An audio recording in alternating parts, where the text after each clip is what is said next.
You're now listening to Sound Talent Media. Check out more shows at soundtalentmedia.com. Hello, you fabulous, amazing, incredible, awesome, just absolutely mind-blowingly cool person who decided to tune into this podcast. I appreciate you very much. This one is another throwback episode. I know I've done a few of these lately, but here's the thing. When you do something for 10 years, you get a lot of new people. And they tend to, actually, it's been like 11 years, but that's beside the point. You get a lot of new people, and those new people maybe haven't heard some of your greatest hits, because that is the nature of the internet these days. And I decided this was a fitting one to bring back because A, I am extremely busy with trying to get things done for NAMM. I'm headed to the NAMM show. If you listen to this podcast, you probably know what that is. It is the National Association of Music Merchants, and we are all gathering to show people the new gear in Anaheim, California. And if you're attending the NAMM show, please do come say hi. We're at booth 6300 at the Stringjoy booth. I'll be there most of the time, so if you're looking for me, I'll either be there or in the meeting room or eating. That's pretty much my schedule for the whole show. So come say hi. I would love to meet any listeners that want to come give me a fist bump. I'll be there the whole time there in Anaheim, California. But enough about that. What about this episode? Well, this episode is with my friend Yvette Young, who is one of the best guitar players on the planet, in my opinion, but she is also an incredibly interesting person across the board. Now, this episode came out, I want to say, somewhere around 2021, maybe 2022. I think it was 2021, though. This was her second appearance. The first episode, I recorded it in her van with my good friend Justin Porter many years ago outside the Hawthorne Theater here in Portland. And that was her first of many appearances on this show. So why did I pick this one for a vintage reissue episode? Because this one, when I published it, this was originally just for the Patreon subscribers, the people who support the podcast and get extra episodes every week. This was for them. But enough of them said, hey, this has to be public. It has to be. It's too good. And so I made it public. I put it out on the main feed, maybe, I don't know, a few weeks or a month after the patrons got their chance to check it out. And it remains one of the top episodes of the podcast. So I figured, let's bring it back. Let's bring it back to the top of the feed for all the new listeners that haven't had a chance to check it out, because you'd have to scroll way back there to find it. So let's bring it to the top.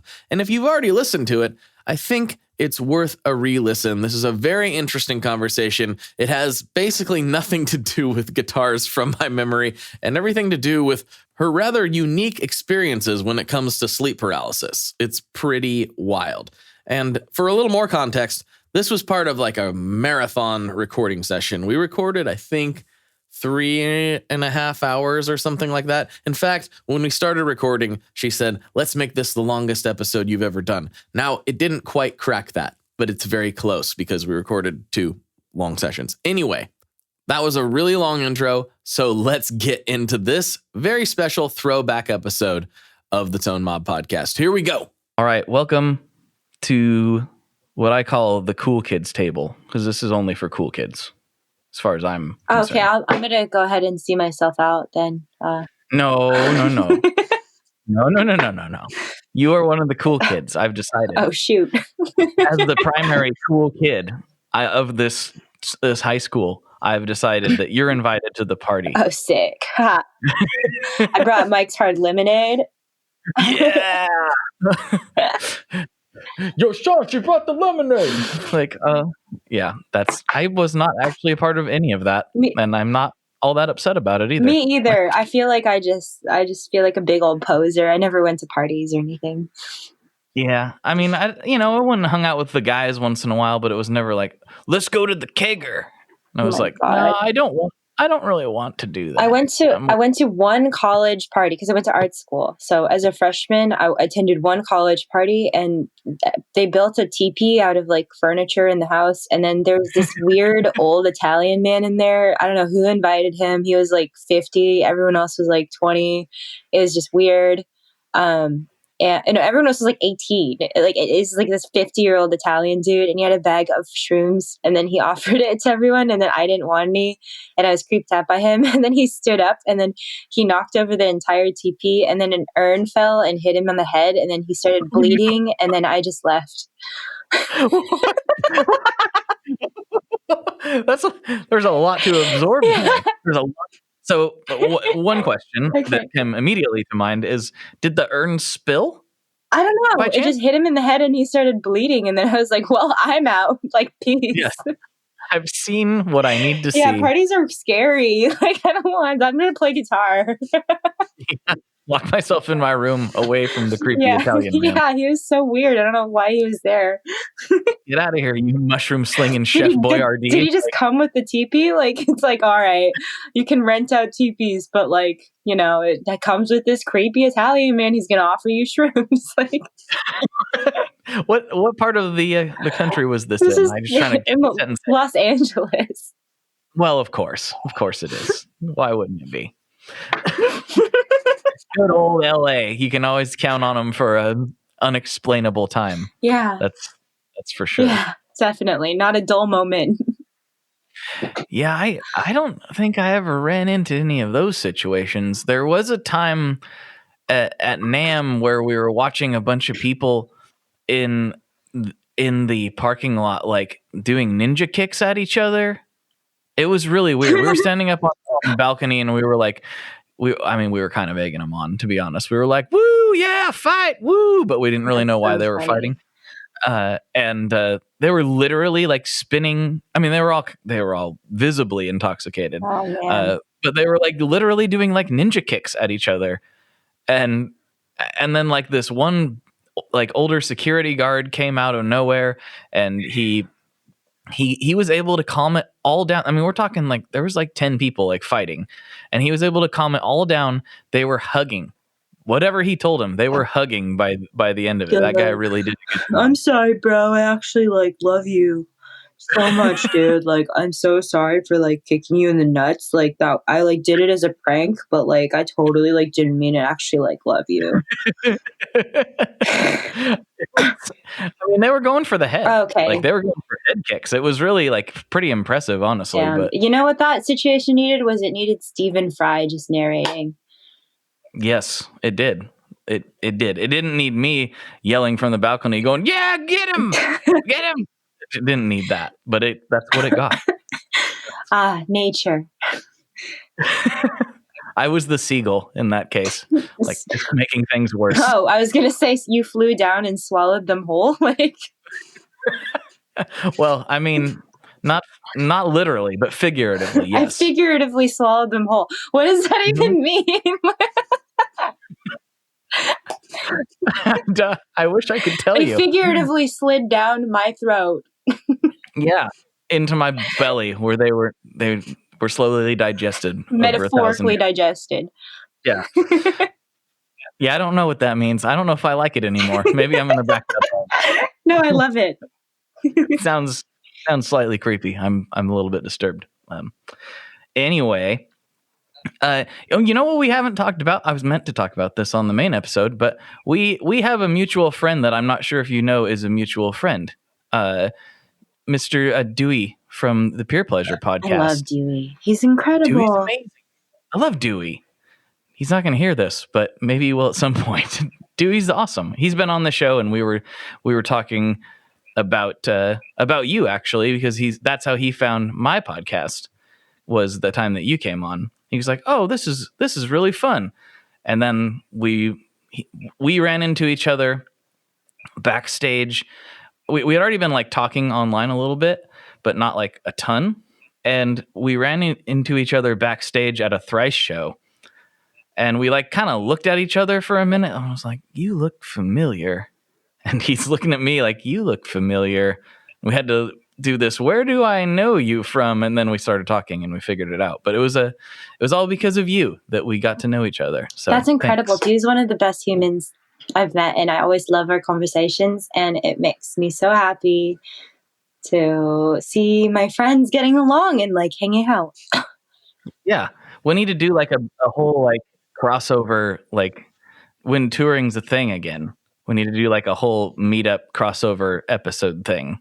That would be fun. I'm so down. That'd be really fun to just like have everyone together, just talking over each other. That'd be so fun. I'm just kidding. Yes. Which is, I mean, it is fun. We wouldn't have figured out my metaphorical, people eating thing without it. So, which is what everyone needs to hear about for sure. So sometimes on this section, I like to talk about other things. Not that we didn't, go off into the weeds a little bit, but I know music's obviously very important to you. It's very important to me and everyone that listens to this show. But I don't anticipate that you're super one-dimensional. Like, what else are you into? What else gets the motor revved up? Recently, I've been like running. I hate running, but to me, the value in it is that like I'm pushing my body to do something that like, I don't know, like okay. To me, running is a lot like guitar. I was just talking to my friend at Vox about this because he runs too, but basically, guitar is one of those things where you put in the time and you will see improvement. And the same thing applies to running, I feel. Like, I actually watch my body physically change and I watch my endurance go up in terms of mileage and time. And I think as a control freak, I enjoy that, like, immediate payout. Like, I enjoy being able to control, like, to see that, like, yes, I put in the time and for sure every single time I'll improve. So I've gone into that. I got a little bit into boxing just because it was a form of therapy when I was going through the rough crud that was happening. And I like visual art, but admittedly, I haven't had as much time to do it. But I do really adore drawing still. Yeah, what's so funny is I feel like music and visual art have totally swapped roles in my life. Like, initially, I think because I went to art school, I used to lose myself in painting and drawing, and it gave me like to achieve the vision I had in my head. Like, I got a high from that. Like, it felt like the same feeling I get now when I able to write or to play the melody that I hear in my head and to like find that exact tone I want. So it's almost like the two passions have kind of swapped roles. But yeah. I'd say that my main thing is music, visual art. I do enjoy thrifting. I think it's fun. That's just for fun though. Not really like a career or anything.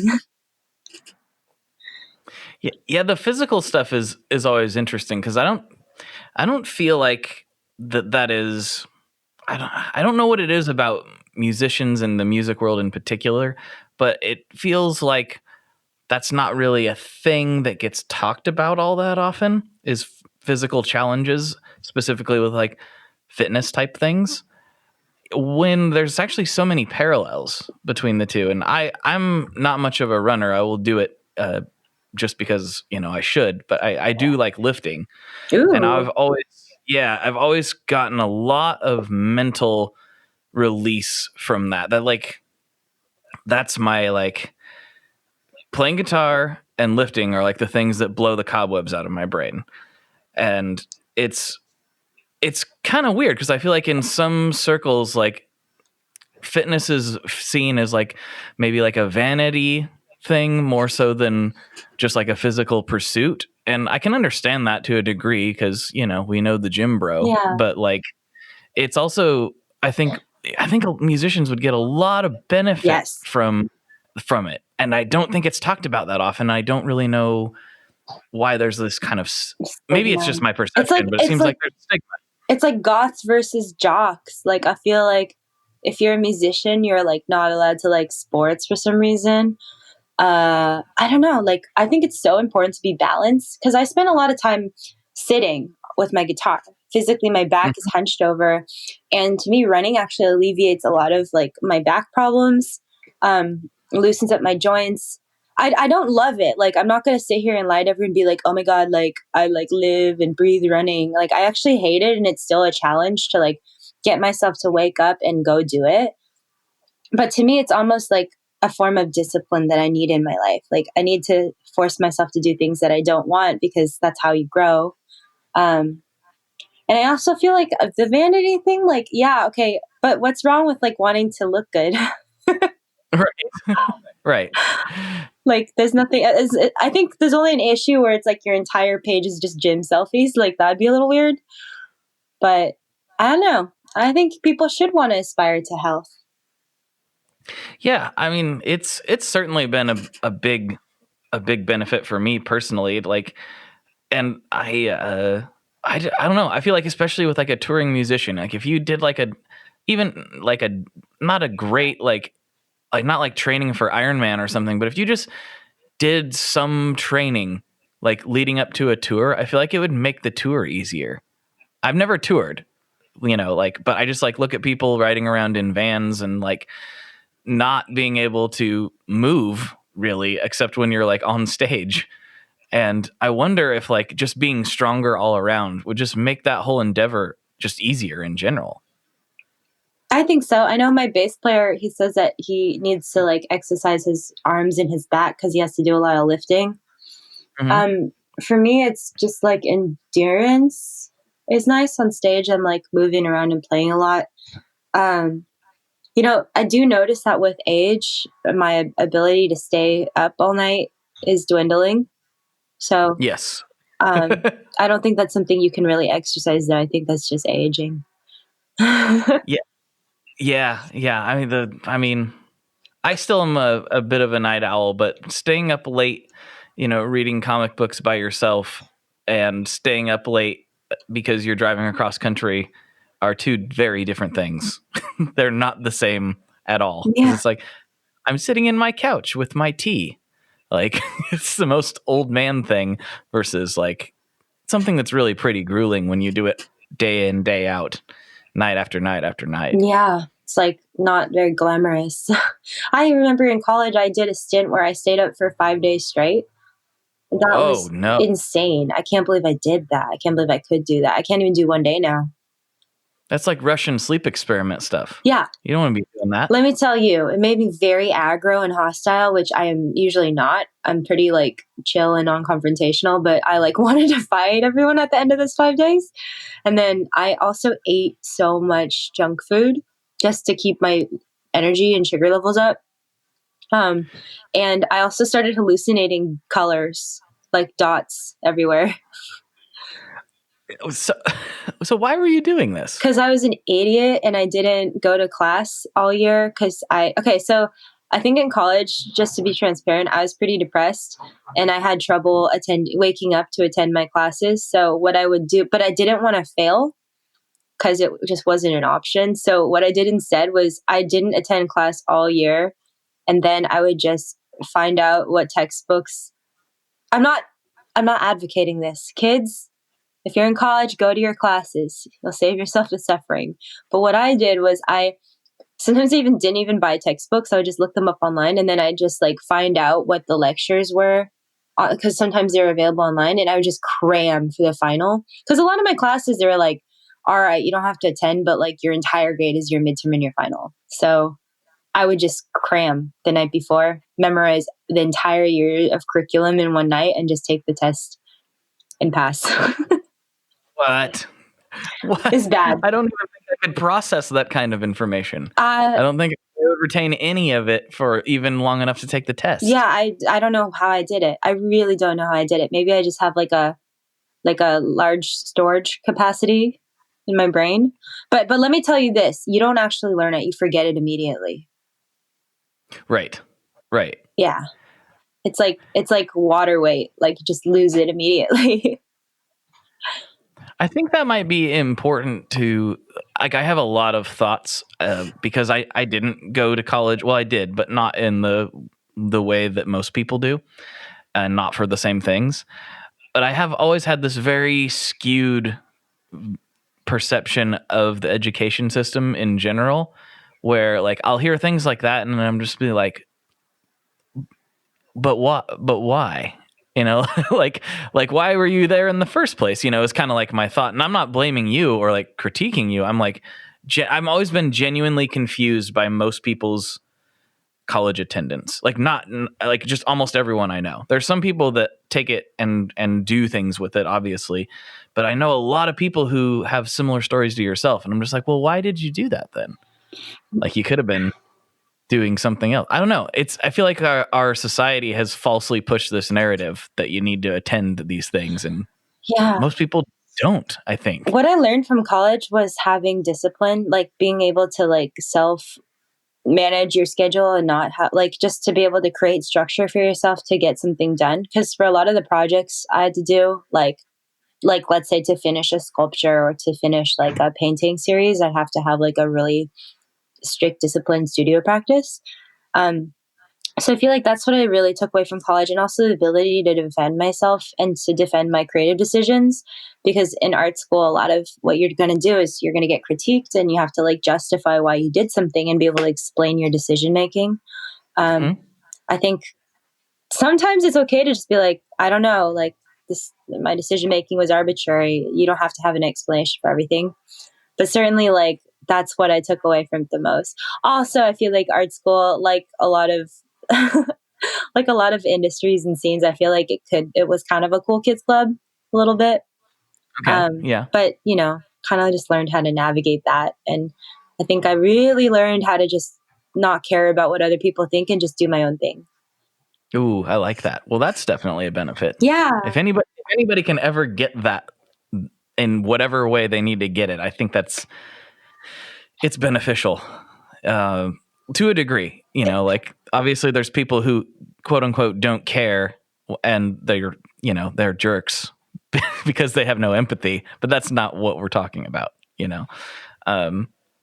It's being able to have the wherewithal and a certain level of courage that it takes to kind of blaze your own trail. Cause that's not what society or the mass education system really presses. So it's cool that you got that out of it. That's why I wanted to ask the question, because I'm always curious what, because I've always had like I said, this skewed viewpoint of college in general, and I've always been like, why? And some people have really good answers, like yourself. So that's an interesting perspective. Yeah, and ultimately that piece of paper that you get at the end of college, like even if you don't necessarily like get a specific, like you're not doing, like I'm not doing what I studied in college. I double majored in visual performing arts education and fine arts.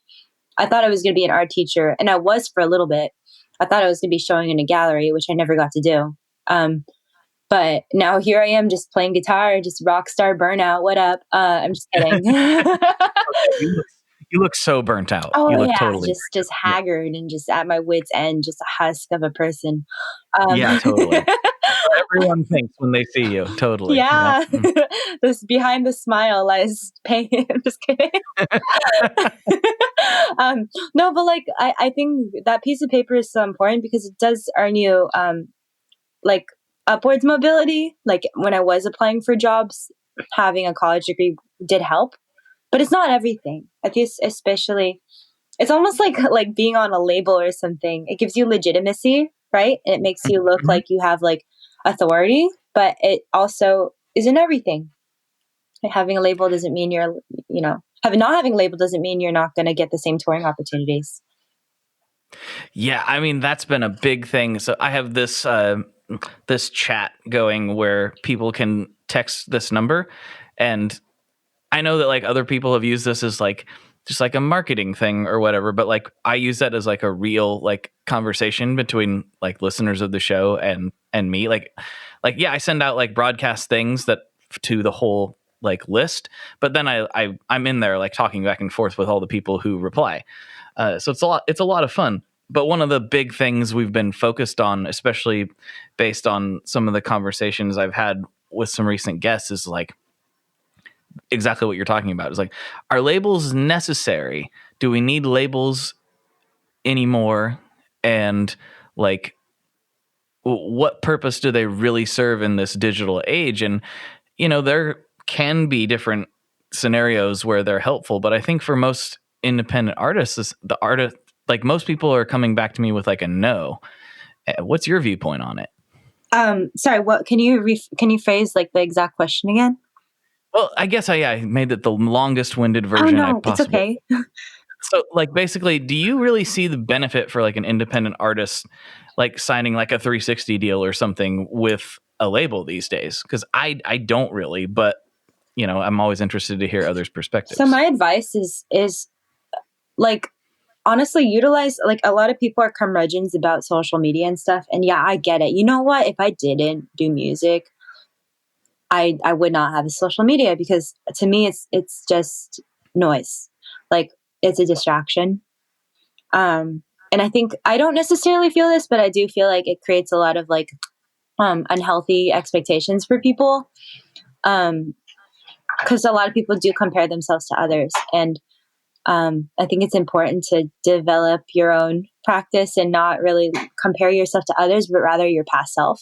I think that's been the key to my happiness and my mental health being on social media. But yeah, I guess I think you gotta get on social media and utilize those resources, because it's like a really easy way to like just spread the word about something. You know, like I fun fact, I didn't make Instagram for myself. My art student at the time called me an idiot for not having one, and she like made me an Instagram account. And I remember just being like, no, like MySpace or die. Like, but like, you know, the first day I posted like a piece of art I did, and then I started posting guitar videos there, and just like blew up into the thing I have now. And um it's great to be in a good position with like having a large audience online, because then you have more leveraging if you do choose to pursue a label. We chose to pursue a label just because we wanted to see, like, we thought maybe it would give us like legitimacy for touring. We get tour support. And we just want to see what it would be like to have like even like a bank to borrow from for music videos. And so far it's been pretty good. We did comb through the contract with a fine, we did look through the contract with a fine tooth comb. And we had like lawyers read it, and we were able to, like, because of the social media following that we did have, or that like I had at the time, I think we were able to leverage a lot of things, because it's like, well, why should we let you have this when I could just do that myself, you know?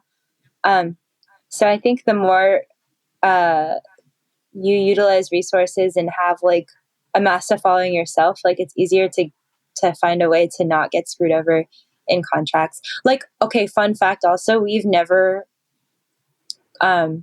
this is a really lucky, fortunate position to be in, but we've never like owed the label money or anything, and we haven't been screwed over where it's like we don't know where our money is going. Like, I think a lot of my friends in bands were signed to some labels that didn't do honest reporting.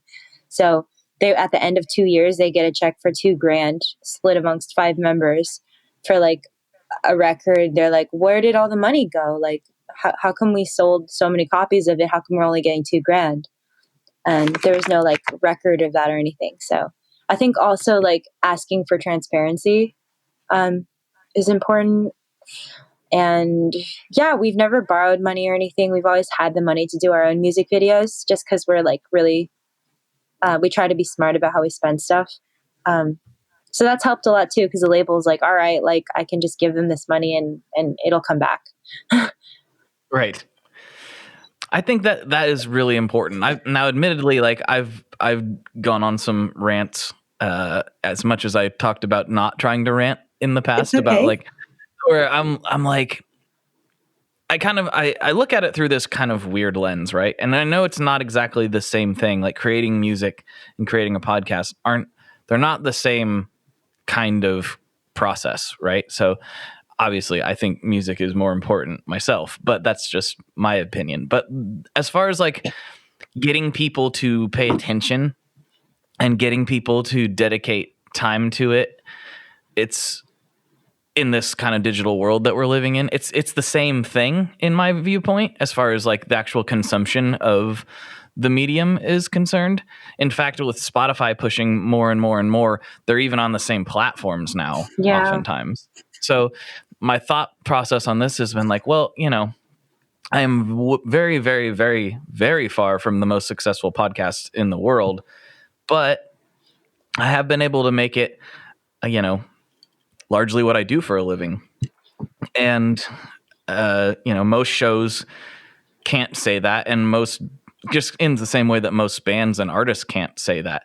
And that doesn't make one, like more valid than the other. It's just like, I think that's most creative people's ultimate goal, is to like whatever creative thing that they're trying to do, they would like to do more of it, and preferably do it full time to some degree. Yeah. And so I've kind of viewed it as like, well, I haven't needed any. I've had no support. I've done this all by myself. I've had the support of the guests that have came on and then like promoted it to their people, and that's been a huge thing. But like, I haven't had some label backing me or some sort of money machine behind me, trying to push this thing into being illegitimate. And so sometimes I think of bands the same way, and I look at guys like Chance the Rapper and, a lot of hip hop guys like kind of go their own way. And I'm like, well, do we need this anymore? Is always kind of my lens at which I'm viewing it through. But all that to say, the fact that you paid attention to the contract is, I think, the most important thing that you could have said. Because if you are going to go down that path, using Chance the Rapper again as an example, apparently him and his manager had a verbal agreement and now they're suing each other or whatever. Yeah. Like, don't do that. Handshake, Don't do that. Handshake deals seemed cool at the time, but honestly, like, get everything in writing. And get everything as specific as possible, because if you have any ambiguous wording, it can go both ways. Like, both parties can use it to support their, argument. And it's kind of like a cynical way to go about it, because you're like, oh, I'm expecting to like sue you or whatever. But like, I don't know. It's just better to get it all in writing in specific wording. The terms that I've used before, because I've done some business things where we did exactly what you're talking about, went over the whole agreement with a fine-tooth comb. And I viewed it as like, no, this is to preserve our friendship. Like, because once you start getting money and business transactions involved, that causes family and friends to have problems down the road. And if it's all in writing and it's all very specific, like you just said, then there's no confusion. There's no like, and you went over it, together. Then there's no like, well, you said this. It's like, no, we went over this together. We talked about this specific point. We signed it, and then it never really needs to come up again. It's just like this is what we agreed to. And I think I view it as like, it can preserve good relationships, I think. I think so. Yeah, it's working with your friends is scary. But like, I think it can work. There can be a healthy way in which it works. Establish everything at the get-go. Like, one thing that I've had to learn in just running a band is it started as a sort of casual thing where there was really no like clear hierarchy. And I don't mean hierarchy in terms of like, you are my subjects and I'm the ruler, the band overlord. Like, I don't mean it like that, but I mean like more so our relationship starting out, because we were just a band that jammed in the garage for funsies and then got burritos. Haha, California swag. I think there was just no structure and there was no clear distinctions of like the roles that we have to serve. And I think one thing that I've learned with time is to dictate clear roles and also to make certain things just like rules. Because, when things are not like a job, you can keep it casual and just not have clear roles delegated. But now that we're a business, we have to run it like a business. And I've been trying to figure out this balance and like, how can I like delegate clear roles and so that I don't have to do everything myself, and how can I make everyone feel like they're being paid equally, and like, how can I keep everyone happy running this business? It's like a perspective change. It's like a mindset change that has to happen. I think. Yeah, go ahead. Sorry. Go ahead. Oh, I was going to say, I think it's really important for artists. I mean, I know it's not sexy, it's not the part that we want to think about when we're talking about creating and the things that we love about it. Right. But I think it's really important that artists, because they still in 2020 are making bad business decisions largely. Like, it's really upsetting. Like, we all know that Elvis got screwed over by his manager, right? We all know these things. We all know the horror stories. We've heard, however many behind the music tales where things fell apart because of a bad or misunderstood business deal or business transaction, whether that's between the members or whatever. I think bands and artists in general need to view themselves as a business, because you are. Yeah. You are a business. And so that's not to say you got to, like, quote unquote, sell out, bro, and change your art to be some sort of corporate thing. That's not the point. It's just be responsible, and it will save you so much headache in the future. Yeah, be responsible and then stick to deadlines. Like, I think one thing that frustrates me to no end about musicians, just not to generalize, but I feel like a lot of them don't have a sense of urgency and like aren't good with deadlines. And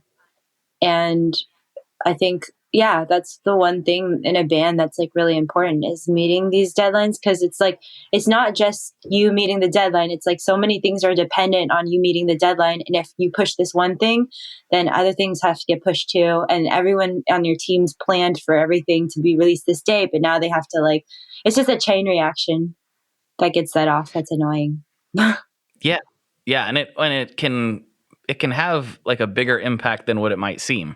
Mm-hmm. It's like, oh, this part didn't get recorded, or this merch item didn't get made. It's like, it seems like a little thing, but like you said, that chain reaction causes it to boil over, and all of a sudden, Johnny, the tour manager or whoever, is now having to like work till 2 a.m. to find a new source for the thing that you should have already figured out 3 weeks ago. Yes.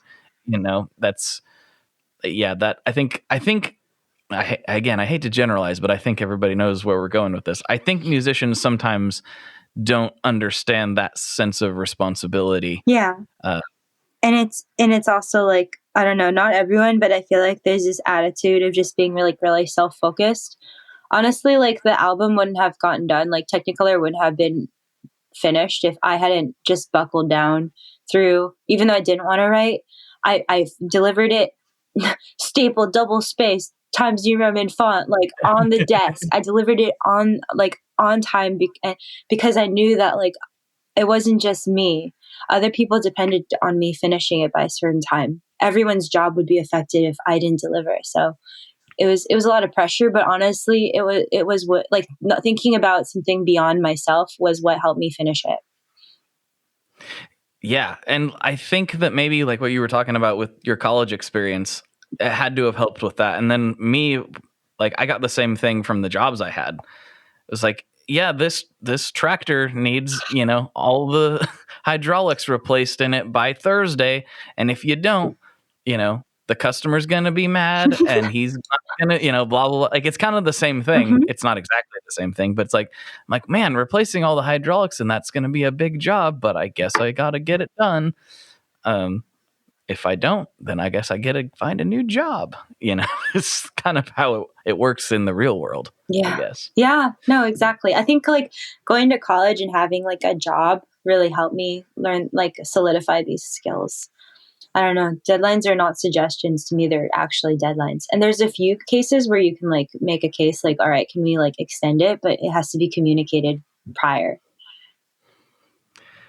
Yeah, that you're just making me think of the deadline I set for myself with my text people. I have to have an EP recorded by February 28th. And I'm like, oh no, what have I done? Why did I do that? No, man, I set a lot of arbitrary deadlines to get myself to finish things. So yeah, I think it's a cool trick. It's what I realized I had to do. Cause I mean, what we were talking about on the main episode where I was like, I just noodle. How do I make myself right?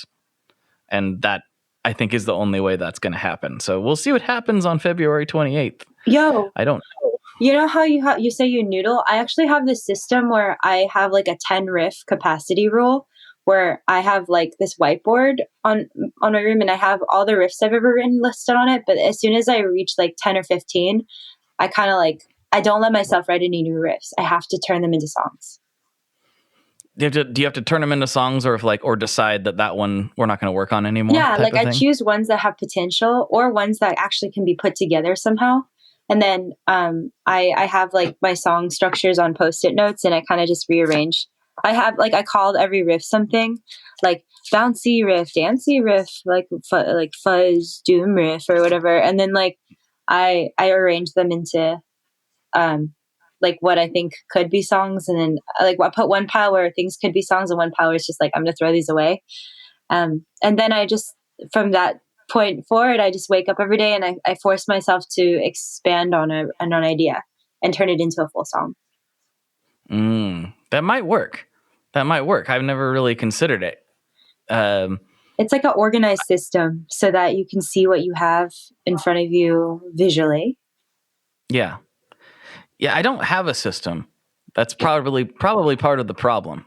It's probably a huge part of the problem, to be honest. Could also be liberating. I feel like the only reason I do it this way is to keep organized, because I have deadlines to meet. But like, if you don't have to, then like, it's fine to just be in like, just to make riffs all the time.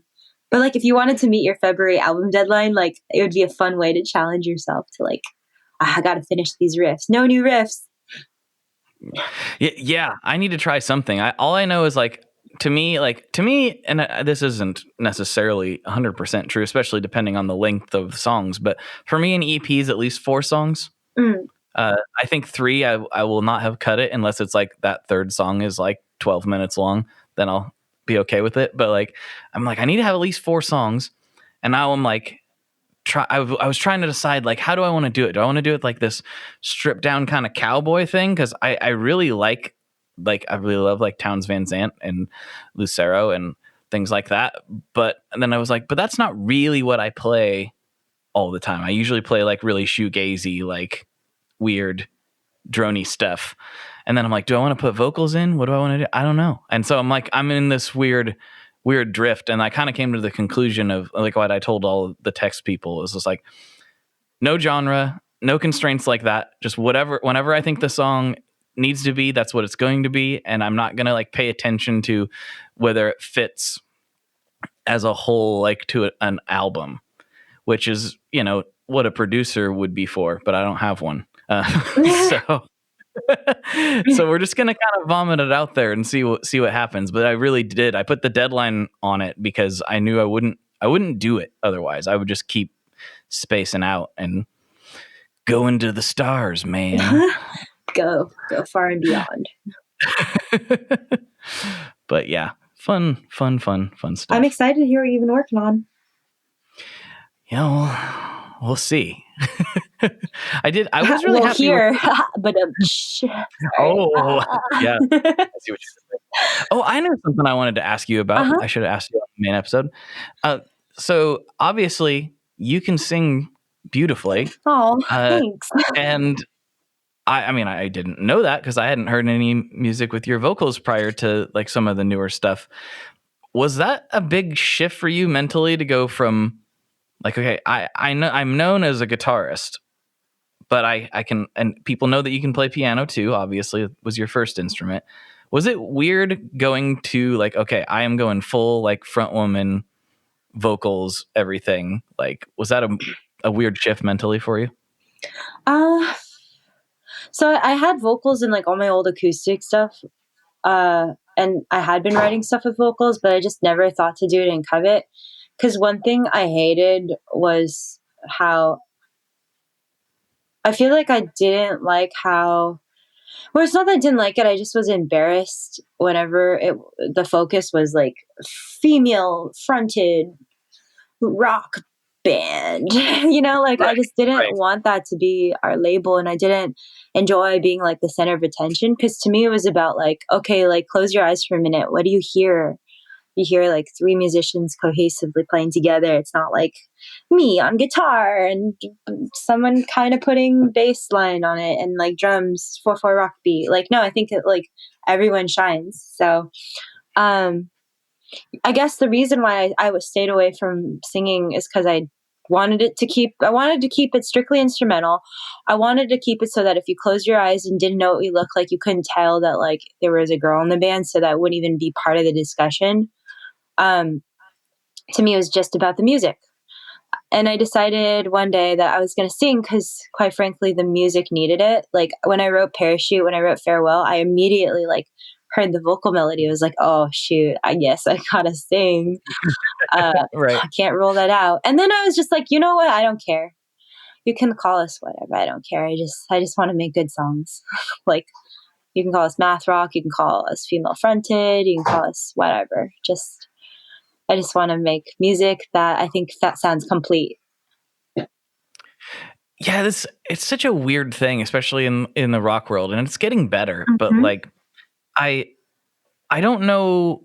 There's this weird balance between exactly like what you were talking about, the mental state of like, well, I don't want to be, pushed or labeled as like, oh, we're female fronted, therefore you need to pay attention to us. It's like, no, how is that a genre? Like, right. I don't understand. It doesn't make any sense, right? Yeah, it has nothing to do with sound. But at the same time, I do appreciate and I recognize the value in wanting to expose young girls, especially, to like, no, you can do this too. This isn't just for dudes. In fact, look, some of the best ones doing it currently are girls. Yeah. Like they're like, you can do this too. It's not just for guys. So I can kind of see both sides where it's like, yeah, we want to push the narrative that this dude's party is kind of over. Oh, sorry, I don't know. Sorry to interrupt, but I was like, yeah, like I'd love it to be not a huge surprise when it's a girl. Like I'd love it to not have to be this spectacle. Come see the woman play. Right. Like, like a freak show. Like, holy cow. Can we just normalize it so that we can just get over the gender thing and just let's just play music. Let's just enjoy music. I think it's more of a problem in the technical guitar world. I think in like the indie shoegaze guitar world, it's like not a big spectacle, but for some reason the metal and prog scene just can't, like, I don't know. It's interesting. I don't really understand it. I mean, I think there's some level of I look at my Instagram, for instance, and I'd be really curious to like compare notes on this actually. So I don't put anything out that's like really like dude centric, it's not like I'm like putting out videos of me bench pressing or something or like doing man stuff. It's all just gear and nonsense, but yet at the same time, I can't ignore the fact that 92% of my followers are men. And I don't know if that's just because I'm a guy and, we find our own, or if that has to do with the really guitar stuff is still mostly guys. I don't know. Like, what do you see on your end, or do you have any theories about that? You know what I think is I've had a lot of conversations with girls, and because traditionally the gear world has been such like a dude fest thing, I'm not saying it's all dudes. Like, obviously some badass women killing like the pedal scene and who are amazing producers and just know how to achieve like amazing tones as well. But I'm just saying in general, it definitely seems to be more of like a dude interest. That For sure. and I feel like I've gotten feedback from other women and when discussing this that they felt like it was inaccessible to them. They felt like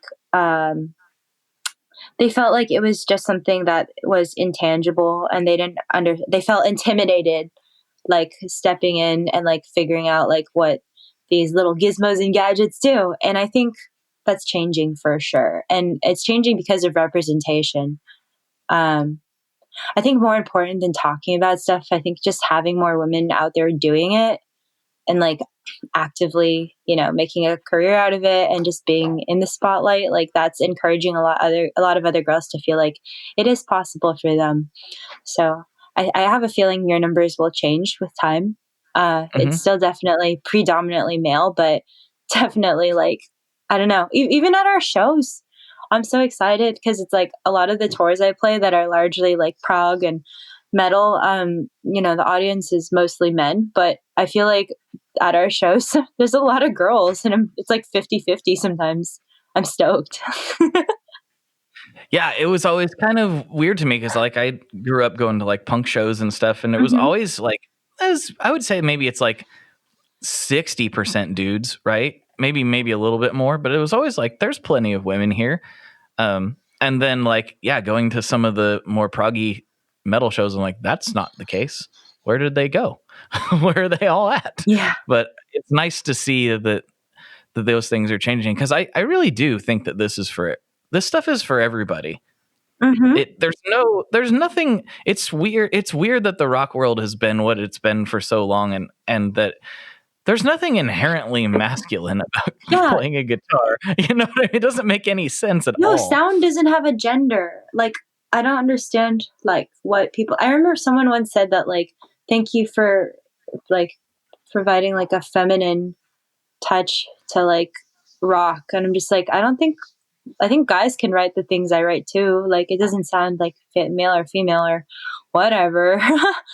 Like, I just don't understand. But yeah, it's changing. Who knows? It's changing. Who knows? It is. And it's cool. Like, without, honestly, I mean this really, truly, like, without thinking about it. And I had this conversation with Celise Henderson. She was on the show earlier this year. Amazing. And I was like, you know, what's so cool is that without me actively thinking about this and trying to like purposefully choose like women, I was like, my top 3 favorite women, or not women, but my top 3 favorite guitarists right now that are actively playing like modern musicians are her, Emily Wolfe, and yourself. Aww. And so it's like, that isn't with like trying to actively like, you know, in a I don't know what the word would be, like actively select women. It's just like, oh yeah, these are some people you need to listen to. Has nothing to do with anything but what you guys are doing, which I think is awesome. I love that. I love just, you know, I always was like this when I listened to bands. I'd always like not look up what they look like. I just like listen to music and choose music based on how it sounded. And then like I'd look up the band and be like, whoa, like that's crazy. There's like, you know, an Asian dude in the band. I always was stoked when I saw like other Asian people in bands, because growing up it was like, Asians got to do classical music. But yeah, I don't know. I think I always kind of just like listened with my ears first, and then my eyes later if I cared enough to. But yeah, I don't know. I think that's amazing that like your top 3 guitarists are just happen to be girls. That's so cool. I mean, it speaks for itself, quite literally. Like it just is good. It's, you know, so it is what it is, which is awesome. Yeah, you know, I said we were going to go off into the weeds, and we've actually been pretty musically. Yeah, we've been on it. We got to get out of it. We got to get out of it. Should we ruin it? We got to derail this thing. This is way too on topic. Let's talk about aliens. Hell yeah. What do you think? Okay. All right. I'm ready. So my view on it is I'm not sure. I don't doubt their existence. In fact, I think it's very, what is that, like Fermi's paradox or whatever? Or there's, I forgot the term for it. Anyway, I think they're out there. I think statistically it is so likely that they're out there. We just haven't run into them yet. I don't like them. I don't like. I don't. So I used to have nightmares about like aliens coming into my window and like implanting things into me. So I slept with like a baseball bat by my bedside when I was a kid. I know that sounds insane, but not really. I say that's a good move, just in general. Yeah, like I don't know why. I was just like, all right. And honestly, my measly baseball bat is probably no match for like ancient alien technology. They could probably just like paralyze me, like just pulverize my bat into sawdust with their minds and just, you know, have their way. I'd say this. Given the choice between going up against an alien or anything really, but an alien in this case, with a bat or without a bat, okay, at least give me the bat. I don't know what I'm going to do with it, but give me the bat. Like, it'll make me feel better for a second, at the very least. Yeah, you could either, I don't know, like just having something in your hand probably feels better. I think I saw a UFO once. I don't know, like if I haven't seen anything like very clearly a UFO, but I remember one time driving back from Sacramento and it was like 3 a.m. in the morning, and the sky was still dark, and there was just one really bright star, and I thought it was like the North Star or something. And I remember driving there, no other cars, no glares, nothing. And then the star was kind of like hovering in place, and then it just shot straight down into the mountains, like straight down, very fast. And I was like, okay, shooting stars don't do that. What was that? And then I was like, just continue driving. What about you? Have you seen a UFO? So I haven't seen anything that I can be like, that was a UFO. But just recently, well, a couple things. Let's back up a little bit. Since I do like to bring this up because I think it's fun to get everybody's take on it. I had Rob Chapman on, and that guy, he's seen him. You know, you ask him, and he has seen him, and he relayed a couple stories on the podcast, which I thought was really interesting. He was very adamant about it, and I believe him. You know, I believe he saw what he said he saw. Yeah. I don't know what it is. You know what I mean? Like, I don't know what it is, but I believe he saw what he saw. Similarly, not too long after that, I was on the phone with one of my dudes, Jacob Adams. He runs F5 Metalworks down in Oklahoma, does a lot of pedal enclosures for the whole industry. But we were talking, and it was kind of like, it was like 10 o'clock at night or something. And the sky was really clear out here. And I was looking at the sky, and I saw what I thought to be an airplane. I mean, it looked just like an airplane. Nothing weird about it. But then all of a sudden, as I was looking at it, it moved like instantaneously. Like, I don't know how high up it was exactly, but like it was at cruising altitude. And all of a sudden it moved, in my viewpoint, like 3.5, 4 inches across the sky immediately. And then continued on a normal flight path and went behind a cloud. And I was like, it looked, you know, it was like red and white. It looked like a regular airplane from the ground. You know, it was just two lights up in the sky. It really didn't look weird at all. Not in the slightest. But all of a sudden it just went zip. It didn't make any sound, but it was just like instantaneously was in another spot in the sky. And I was like, that's not okay. There's no clouds except for the one it vanished behind after that. Like, I don't know what I just telling Jake, I'm like, I don't know what I just saw, but I saw something weird. I don't know what it was. Yeah, that was the strangest thing I've ever seen. And that was just recently. Wow. So that was my personal experience. The story that I find more interesting is one that happened to my dad when he was a teenager. Ooh. And he doesn't really believe, and I apologies to the listeners that have heard this story before, but I'm going off on it anyway. He doesn't really believe in aliens and whatnot, but he can't explain this and doesn't really talk about it all that much. But he was going horseback riding with some of his friends. I think he was like somewhere between like 13 and 16, somewhere in there. I don't know exactly how old he was, but old enough to like go away from the camp, from the main camp for the night and go with his friends and camp elsewhere, you know, by themselves. And so they were out, they were camped remotely. They were lighting a fire or whatever and getting ready for the night. And it was dark. And he said, all of a sudden, it was like somebody flipped a switch and turned the sun back on. Like it was daylight. Like he could see. That's so weird. Yeah, everything. And they're in the middle of the woods. So you could see everything clear as day for just like a few seconds. And then boom, it was gone. What? Yeah. That's bizarre. Wow. Yeah. So he doesn't know what it was. He doesn't have any explanation for it all, but that's the story he told me. And yeah, he doesn't know. He has no idea what it was. So weird. It always happens like in nature, in the woods. I think it's because like, you know, if it was to happen in the city, you might like be able to rationalize like, oh, somebody hit me with a spotlight, you know, or something. But like when you're by yourself in the woods, there's no one else around. It's like, what else could it be? I don't know. Those are my direct family experiences with it. So, and I honestly don't know why I have such a huge fear of them. Like, I feel like even looking at graves makes me nervous. So I don't know, maybe I had a weird run-in with one a long time ago that I just repressed. I have no idea. I have a friend who's an amazing person, but he loves aliens and he says they're like nice and kind and very compassionate. I don't get the same feelings when I think about aliens, but I believe him. He said he has a book on like how there's like a million different kinds. There's like reptilian ones. There's like ones that look like Swedish Aryan people, like blonde hair, blue eyes.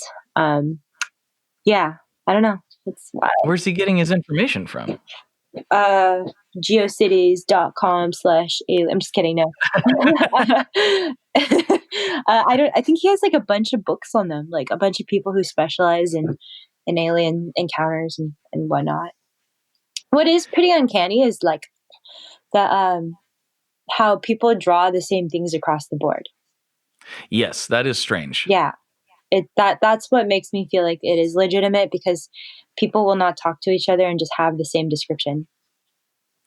Yeah, and if it was post-internet, I would still be pretty suspicious, right? Because like, oh, you could have heard this on some forum somewhere and twisted it into your own experience, but it's been this way for years. It's been this way, for as long as anybody's been talking about this. Yeah. The similarities are very interesting, to say the least. Yeah, it's weird, man. It's weird. You know what? Another weird thing for their similarities is, I don't know if you experience this, but I get really debilitating sleep paralysis, and I'm like really sober. I don't do drugs or drink or anything, but during these sleep paralysis episodes, I do experience auditory and visual hallucinations, and I hallucinate sometimes these 3 hooded figures with like red eyes. Sometimes they have red eyes, sometimes they don't have any face, but they're like 3 hooded figures that just stand by me. And sometimes I can interact with them, and they just like, I hear like radio static in my head. It sounds like flies buzzing or like a TV that's like staticky, but it's coming from like inside my head. So it's almost like, it sounds like there's like a glitch in my head where I can't hear anymore and it's just offline. But yeah, those are weird hallucinations that I've experienced as someone who gets sleep paralysis regularly. And then I remember going online and looking it up, and people see the same hooded figures. And oh yeah, people hear the same thing that I describe. I heard chanting once in a weird language. It was really creepy. Like, I wish I remembered what they were saying. But yeah, it's like, how come we all have these universal hallucinations? That is a good question. And sleep paralysis makes me a little bit nervous because I've never experienced it exactly. The closest I can come to understanding that same thing is twice in my life I've been very, very sick with like a flu. Oh, man. And well, this last one, there's a good chance it was the Rona, but supposedly it was not here yet, quote unquote. It was last December. But listeners know I've talked about this. It was a terrible experience. My whole family got crazy sick with all of the symptoms. Wow. And, I thought it was just a regular, like maybe more intense flu. But now in retrospect, it's like, well, that's probably not what that was, because that was one of the worst experiences of my entire life. Yeah. But during that time, and then a time when I was a kid, I had like fever dreams where I was awake, if that makes any sense. I was seeing monsters of all kinds of different sorts that weren't there, and feeling like something was laying on top of me, like holding me down, pinning my chest down, and it wasn't there, obviously. So that's the closest I can come to like the sleep paralysis thing. But I know so many people that have had it. My sister's talked about it before. The reason it freaks me out is because I've been told, and sorry for all the listeners, maybe I'll put a little warning in here before we start talking about this. I've been told that the more you're aware that it happens, the more that you like acknowledge it, and the more you know that it's a thing, that the more likely it is to occur to you. And I don't know if that's true or not, but I've been told that multiple times, and it keeps coming up in conversation. And I'm like, am I going to be seeing cloaked guys in my room because I'm not going to like it if I do have those experiences. I don't know. I sleep really, really heavily though, so it seems slightly unlikely. But yeah, sleep paralysis. It's a real thing. Lots of people have it, and like you said, they all report the same thing that you said, or very close to it. There's even a documentary on Netflix about it. Yeah, I want to check out that documentary that you mentioned. I was gonna say I have two kinds of sleep paralysis. Like, and I want to just preface this by saying, like, I'm very sane. Like, I know my own testimony of my sanity means nothing, but like, I don't do drugs. I don't drink. I've never I'm pretty scientific when it comes to like trying to analyze these things, but I've like experienced some really weird things, like just from sleep paralysis. The first kind I get is like the kind where I see the shadowy demon figures, and I experience the flies buzzing, radio static, chanting, just hallucinating sounds all around me. And the feeling I get from that is that those demon hooded things, like I remember I always feel like they're not going to hurt me. But they're not like necessarily good. Like it's almost like they're waiting for me or something. Like they want to win me over, or they're like guarding me or like watching over me, but they're not going to hurt me. So it's never scary. I actually get kind of excited because I feel like every time I get visited by them, I'm able to establish more contact. But I'll get into that. But the second type I get is on tour. I'll hallucinate really bad things happening. Like I'll suddenly be like slumped over on my lap and I can't move. And I'm like, okay, this is sleep paralysis. And then I'll get a feeling like the van's going to explode. And it's frustrating because I can't do anything about it. And I literally watch the entire van go up in flames and everyone like burns and I can't like, Ugh. yeah, I know it's awful. And I can't do anything about it. I can't warn anyone. Like, and it feels like a failure on my part because I knew it was going to happen, but I literally couldn't move. I've had that happen with several different things where I hallucinate like an alternate reality where everyone gets hurt. But then I'll wake up and I'll be like, guys, is the van okay? And then everyone will be like, yeah, there's nothing wrong with the van. But it felt so real, because their conversations stayed the same. It was like a continuation of, like in my dream, it's like the conversations were the actual conversations that people were having, but it was just an overlapping reality where bad things happen. So crazy. Yeah, it's nuts. But going back to the first kind, I think I was going to mention earlier that at the beginning of quarantine, my sleep schedule's kind of messed up. And I remember one night I fell asleep with my head slumped over to the side facing my wall, which is to my left. And out of my peripherals, suddenly I felt like there was someone there. And it was one of the demon figures, like really close to me. And I remember being unable, I wanted to turn my neck to face it to the right, but I couldn't. I was stuck glued to the wall. My eyes were open. At least I felt like they were open. I just saw the black cloak from the right of my right eye. And I remember thinking, wow, it's so close. It wants me to be scared. I feel like I'm not scared of it though. I used to be, but like I've seen them so many times where it's just like, this is just routine. And I remember thinking, I want to show it, like, this is going to sound really lame, but I guess this is just how my heart is. So I was like, I want to like show it compassion. I feel like it's this dark, evil thing, but I want to just like show it that I'm number one, not scared, and that maybe like love wins or something. So this is my thought process. All right. So All right. I reached out my hand and it grabbed it and I held its hand. And I remember feeling its grip around my fingers, and it was very firm. It felt very firm and like not nice, but it like held me. And then I woke up.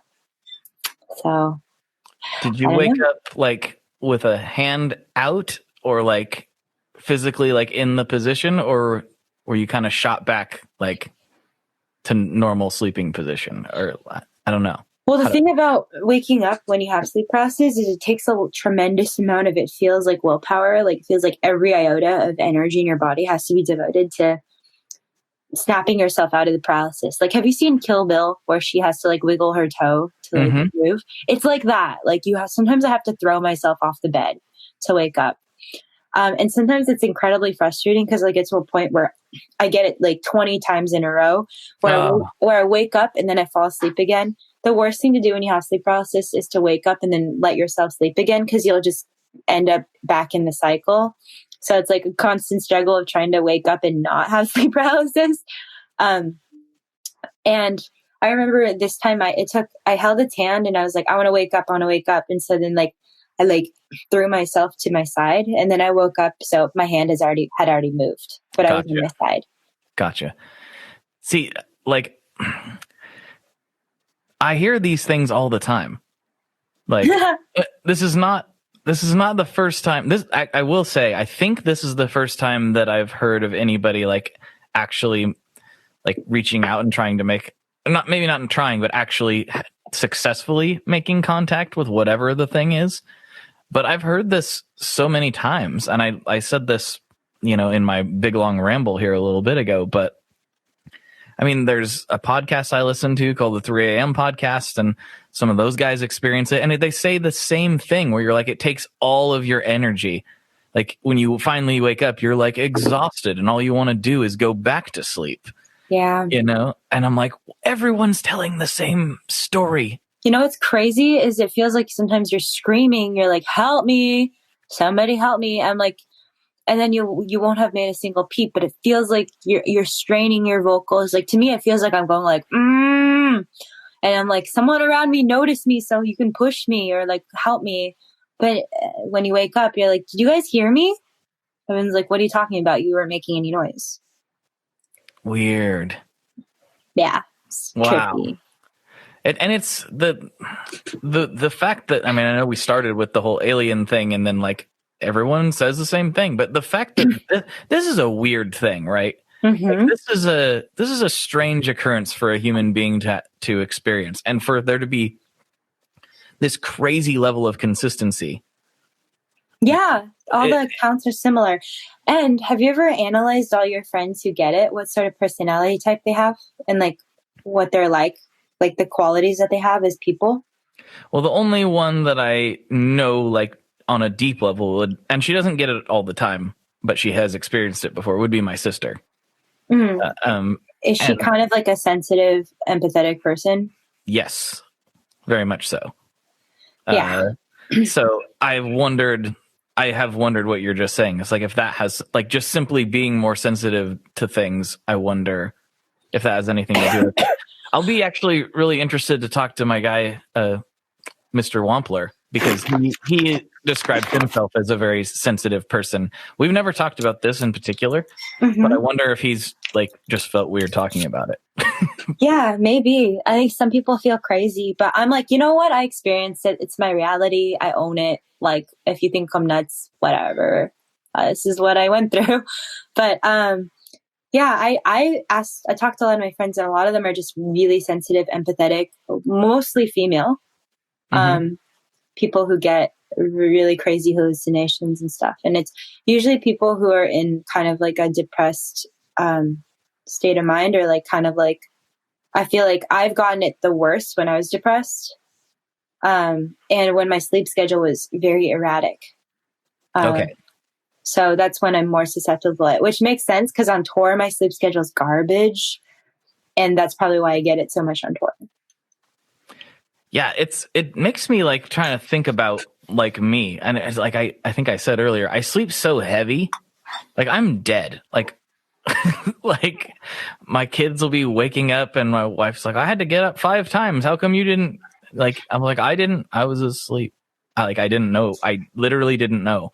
The other night, like we have this basket in our shower that is suction cup to the shower, and it's full of like bath toys for the kids or whatever. And it fell off in the middle of the night and just made this huge crash. Well, she is a light sleeper. She immediately wakes up, and I'm like, I think I hear it in a dream.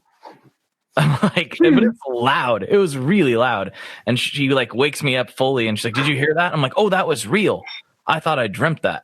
And because I was going back to sleep, I thought it was just in my head. So yeah, I don't know.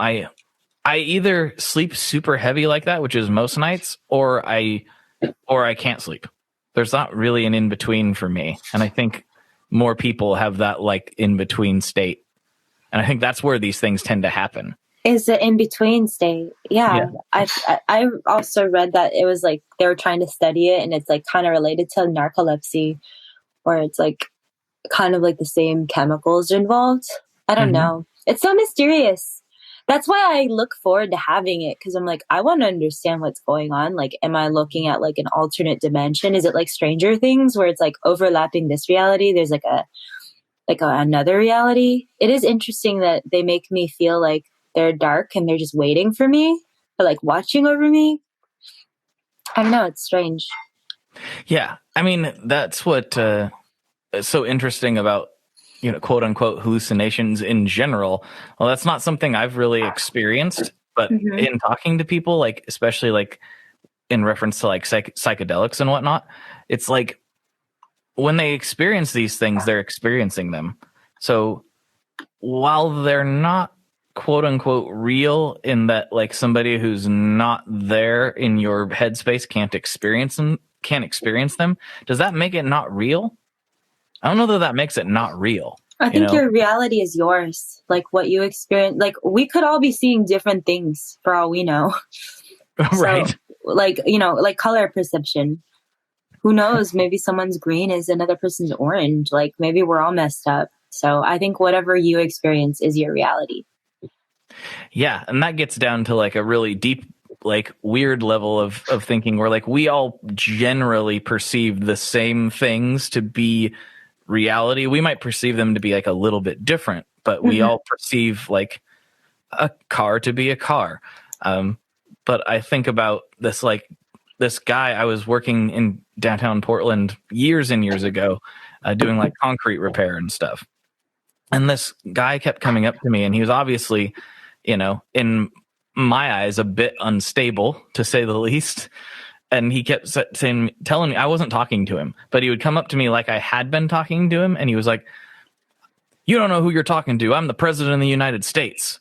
And I was just oh, yeah, sir. Sorry, I wasn't saying anything. And he's like, "Don't you lie to me. You were, you know," and it's like, you know, at some level, like when people, you know, have mental health issues, like we have to remember that what they're experiencing is real to them.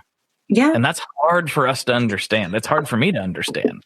Yeah. I think it's the key though to being a compassionate person is the ability to step out of yourself, your experiences, and your perception of something, and trying to understand that to someone else, like their feelings and what they experience is legitimate. And all the advice you give them has to be grounded in the fact that, like, you know, you don't doubt what they're saying. It's a tough thing, you know, because obviously there's degrees to which you can do that and accommodate, but then there's certain degrees to where like people are going to harm themselves in some way because their perception is off. Yeah, isn't that insane? I was just talking to a friend that like a simple chemical imbalance can cause people to like make a permanent, irreversible decision. Like to me, that's scary.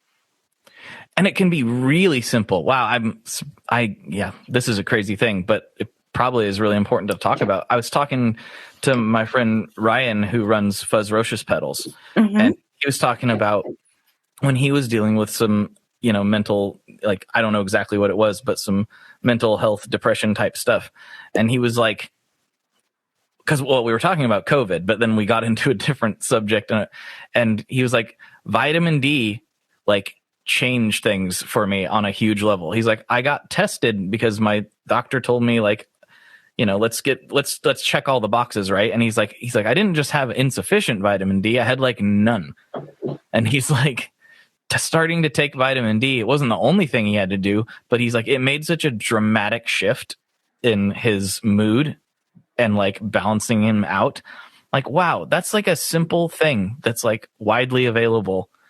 And I didn't think about vitamin D's impact on somebody's mental health, but of course, like if you have zero, it's a hormone. Like it's, yes.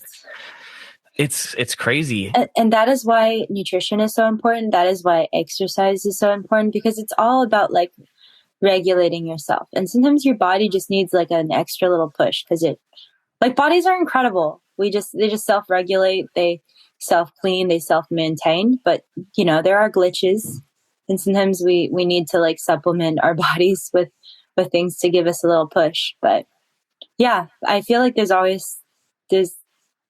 for chemical problems like that, like there's always a way to just like restore equilibrium with vitamins, with exercise. Yeah. And just help. And help. Yeah. Having friends to talk to, having people to help you feel like your feelings are valid, and having a good support system. Speaking of like perceptions and like getting out of our bodies in some ways. Have you ever done an isolation tank? No, I haven't. I'm kind of scared. They're my favorite things. Wow. Aren't they really expensive? They can be. I got a really good promotion deal at a local place. So wow. I mean, they're expensive to own, but they're not like I mean, if you view it as like the same or similar cost to like getting a massage, it's in that ballpark. It varies from facility to facility, but I got a really good,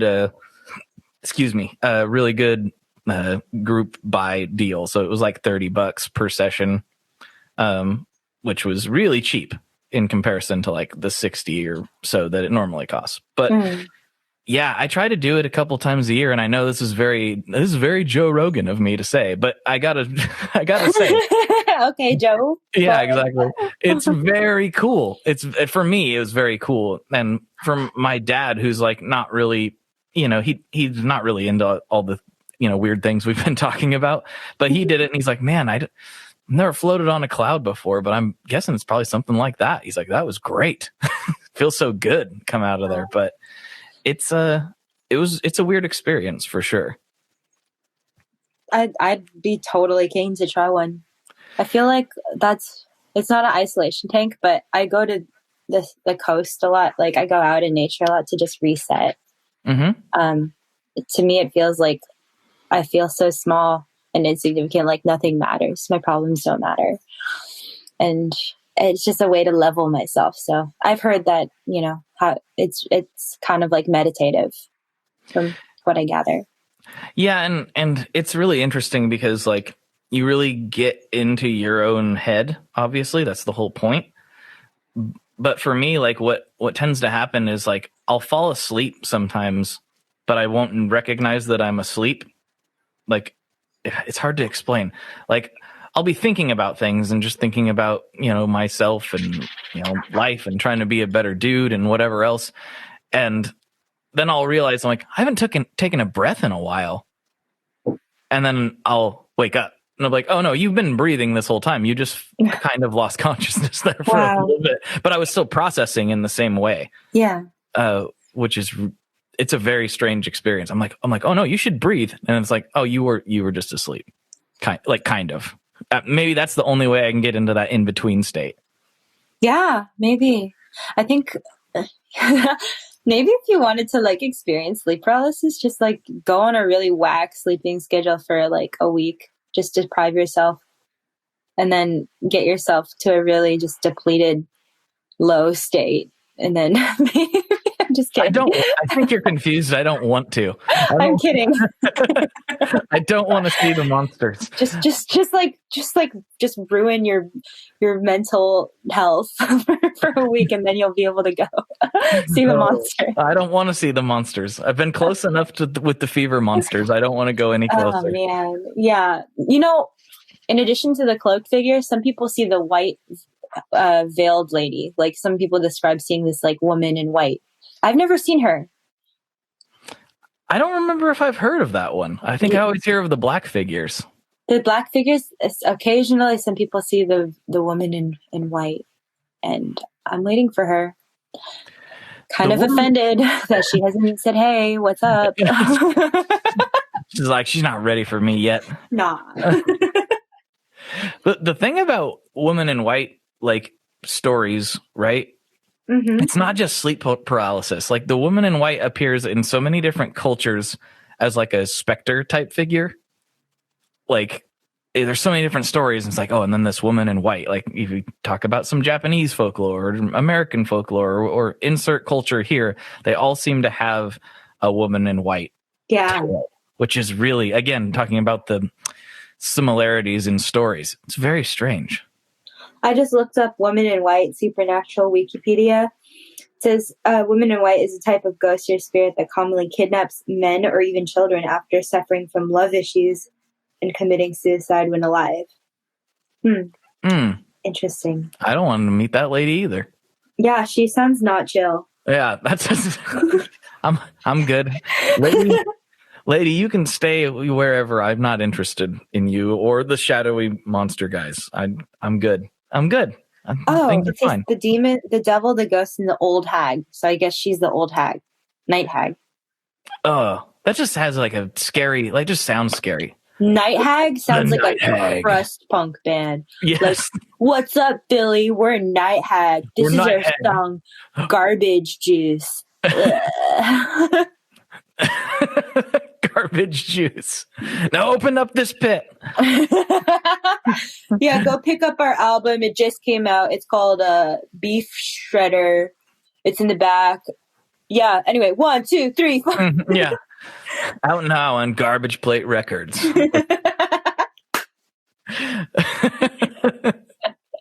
Amazing. Night Hag. Night Hag. I would be surprised if Night Hag is not a band already. You want to start a band called Night Hag?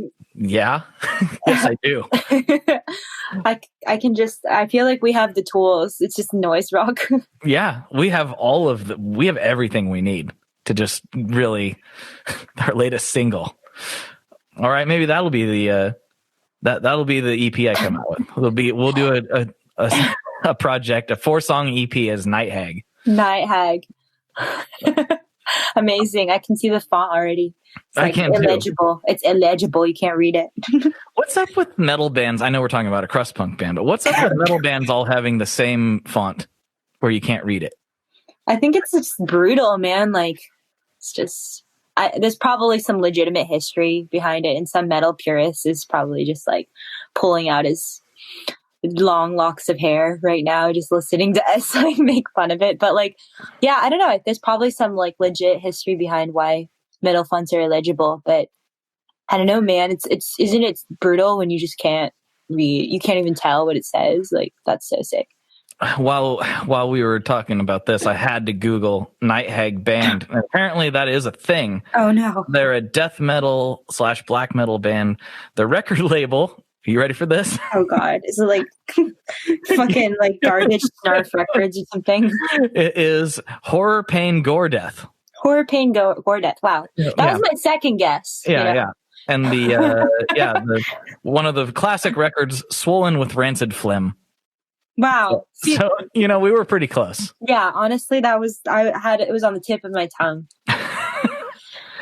Rancid Phlegm was? Yeah, Rancid Phlegm. Oh, you need to get that looked at. That's not good. Yeah. Oh, yeah. Literally, I have rancid phlegm on the tip of my tongue. Ooh. Shouldn't have kissed that random homeless person. I told you not to do that when you were here in Portland. I said, no. I know. That's the guy who told me he was the president. Don't go for that guy. You told me it was a bad idea to French kiss all my fans, and you were right. I mean, yeah, I know. But you love them. So who am I to say? True. No regrets. So how much time have you spent in Portland?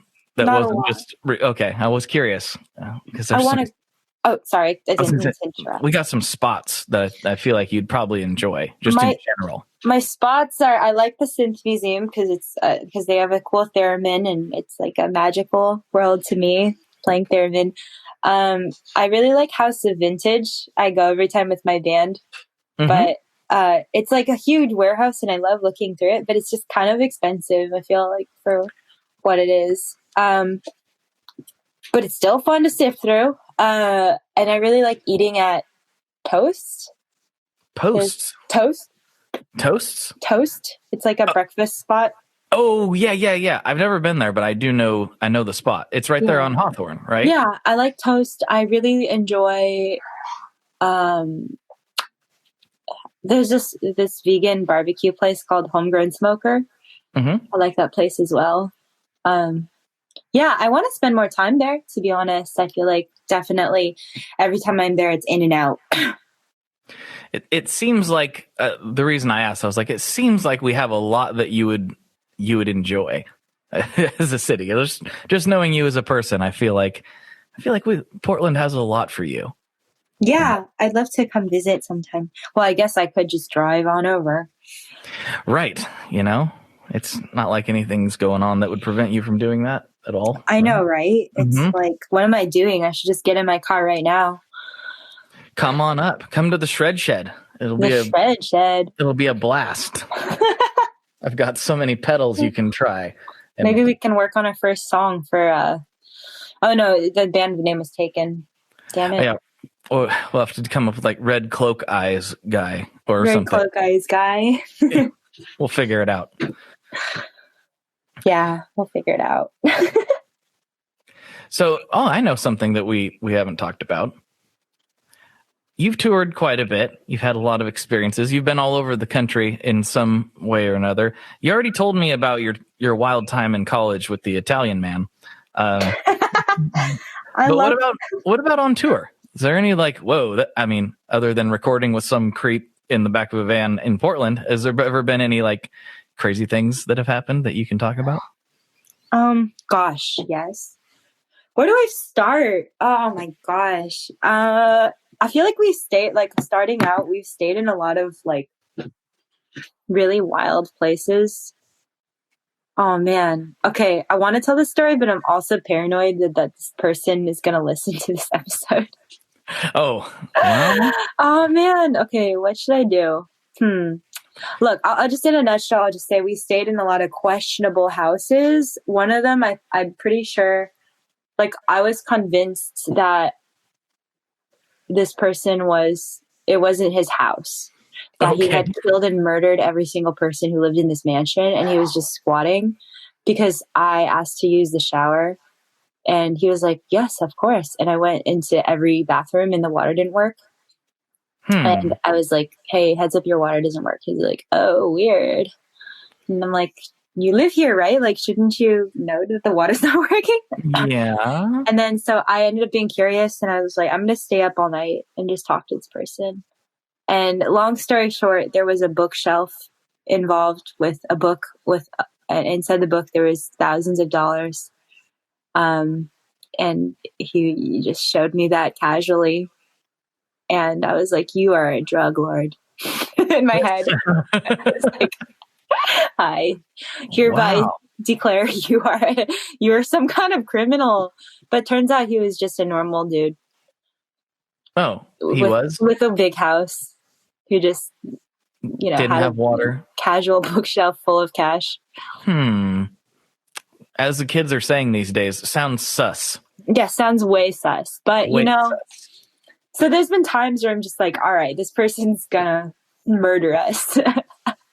So I just stay up and like talk, pick their brain, try to like get them to see that I'm compassionate and maybe they shouldn't murder me and my band because I'm trying to be on the same page as them. Look how nice and sweet I am. Please don't kill me. Yeah, look, life isn't all bad. Except I do sleep with a baseball bat. I do. Just so you know. Only if you're an alien. I mean, it'd work better on a dude. I'm just saying, like, you definitely get more mileage out of that bat That's true. With crazy drug dude. But it is weird that his water didn't work. That freaks me out. And there was a photo of a girl, like just the same girl in every room. And she wasn't there. So. That's a weird one. Yeah. I haven't heard anything quite like that before. That is a new one. Yeah. It's tore. Honestly, I want to make Green Room did a good job on this. You know that film Green Room? Yes. It was good. It was like a good band horror movie. But I think band horror is such an untapped genre. Like I think so much could go wrong. Just on DIY tours. Like, that movie was about playing a Nazi venue. But I feel like there needs to be a movie about staying at the wrong person's house. Like if we took the concept of Ma, that movie Ma, and fused it with Green Room, like how sick would that be? That would be really cool. Yeah. Band horror should be explored because, like, who has crazier stories than traveling DIY musicians? Yeah. Nobody has crazier stories than that. You're right. That's an untapped gem. Maybe we need to make that happen. I'm so down. Like if I didn't play music, I would just want to do band, like horror stories. I like this. Right?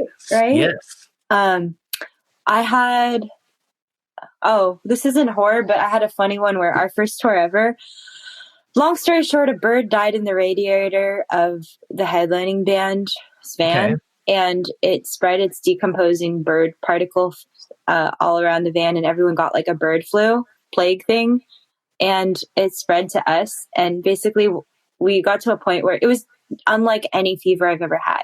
Like I couldn't lift my arms. I could barely walk upstairs. I had to I remember I arrived at a venue in Colorado and I had to use my arms to pull myself up the railing to get up the stairs. Whoa. We were like, we're not going to cancel. We're going to play. I played the show, slumped over my amp, and then I immediately collapsed on a pile of water bottles, just because I was so tired. But yeah, we had to take turns driving. It was just the three of us. And we were all so weak that we had to take 30-minute shifts because we couldn't keep our arms up on the steering wheel. Yeah. That is so gnarly. Yeah, it was super. I thought I was going to die. That sounds horrible. Yeah, I really did think I was going to die. I've never felt fatigue like that. That sounds very similar to how I felt last December, but I didn't have to tour. So I had it better. That sounds horrible. Yeah, it was nuts. You think that was like the bird flu? You think that's what that was? I think it was some kind of weird bird flu. Because everyone was like, yeah, I've never experienced this. And everyone had the same debilitating fatigue, hot temperatures. Everyone wanted to just sleep. Ugh, that's terrible. Well, I'm glad you made it. Me too. Good grief. That sounds horrible. Wow. I just wish it was like Spider-Man or something, and now I just had bird powers. I don't know. I could fly. Maybe I could go shit on someone's car. Off the record, do you think you have bird powers now? I haven't tested. Maybe today I should go on my roof and jump off and see if I can fly. I mean, I would say just run in your yard and flap first. You start small. Okay. Yeah. That's my recommendation. I mean, you are around a lot of birds, and they should be able to give you pointers if you do now have bird powers. Yeah, I don't think they respect me enough to give me pointers. So disrespectful. Yeah, I think I'm just that annoying human that hangs around them. They're like, oh God, she better have food. I mean, I could be anywhere else right now. She's always in here tapping on her guitar. I'm trying to sleep. It's just ridiculous. Yeah. I'll find out. She's pretending to be a human when she's really three ducks in a trench coat. True. That's true. That rumor is so true. Yeah. So many rumors. I hesitate to ask this question a little bit because I know that it's not good to spend all your time in the comments, but I know that you've spent a little time in the comment section, as we all have. Mm-hmm. What's the weirdest thing you've heard about yourself? You're like, I did what? Oh man. Okay. Well, if you don't want to answer that, that's cool. Because I'm sure there's some creeps out there. No. It's totally fine. So the thing that happened to me last year was awful. Basically, dude in a band lied about being married, and we dated for 6 months. And the entire time he had a secret, he had a wife. He told me that they were divorced, but they were not. And I dropped off the tour because I found out. And it was just so psychologically damaging for me because he had made up an entire world for me to live in. He made up a dad that I was talking to on Facebook. That was just him. Oh, geez. Yeah, Really? he told me his mom was in a coma when she absolutely wasn't. And to explain time that he was with his wife, he pretended to be hospitalized. So I would send stuff to a hospital that he wasn't at. Wow, I knew some of this. I didn't know the depth. Yeah, so he's insane. Wow. Yeah, and wow. So it ended up boiling over online. And people made up all kinds of speculations as to why I would make this up. And then it got really bad because out of just a kind gesture, I figured his wife wouldn't want to see videos of us on YouTube or whatever. So I had a bunch of videos pulled. I reached out to my manager. Some case I reached out directly. Sometimes I reached out to my manager. I was like, yo, could you, do you mind taking down these videos? Because I think they're, number one, really disrespectful, granted the situation. They're really difficult for me to watch. And I sure as hell imagine they're probably really difficult for his wife to see, you know? So totally. I just thought I was doing everyone a solid. But then it became this huge YouTube debacle where everyone was accusing me. I woke up one day to hundreds of just hate mail from just the YouTube community being like, yo, get your head out of your ass and do the right thing. I was like, what are you talking about? And apparently somebody made a video saying that I guess I had this guy's meme video removed. It was a 30-second clip of me and this person flirting that he had edited into a video, and I thought it wasn't a big deal, and I asked my manager to just have it taken down. But what I didn't know was that my manager didn't ask. He just put a copyright strike on it, and that information never made it to me because I'm too busy writing music and doing band stuff. I don't have time to that's why I have a manager, because yeah. So it became this huge thing where people were saying that I was so high ego that I just want to curate my image, and I want to destroy smaller content creators because I just don't want them to do well. I didn't really understand the rationale, but basically there's a person on YouTube rallied a bunch of people against me, saying that I was going to be the end. I was going to be the start of censorship on YouTube. They made me demonized me into this person who is just content destroyer or something. What? Just ultimate dictator. And it was a shock to me because I didn't even know what had happened, because I wasn't involved. It was my manager just putting a copyright strike on the video. So a bunch of people made response videos, and it just got out of control. So I finally had to go in the comment section. I never do this, but I had to go on and and I attached screenshots of my original request to have my manager talk to the YouTuber who made the meme video. And I remember thinking, this is so stupid. I understand, yes, the gravity of just being able to copyright strike willy-nilly, but honestly, it's a 30-second meme video. Right. What do you get from this video? I understand if it's your life's work, a 30-minute documentary about synths or whatever, but if it's a meme video, you literally took footage that you got from a Reaver video and you copy and pasted it into a YouTube poop. And for that to devolve into that whole debacle was really depressing for me, because I'm just people are really truly too cooped up right now and don't have anything better to do. And I remember the only way that he was my management advised me to just leave it alone, but I fortunately disobeyed. And I was like, no, I'm just going to resolve things how I would resolve it, human to human. So the guy who made the video made me FaceTime him. And I had to tell him, make my point about why the video should be taken down and why it wasn't me. And yeah, that was an awkward FaceTime. But finally, the guy had the original video taken down, and the issue was resolved. But I think that was the most crazy moment, paparazzi, people being really saying stuff about me that wasn't true moment that I've had on the internet. Probably one of many to come. Right.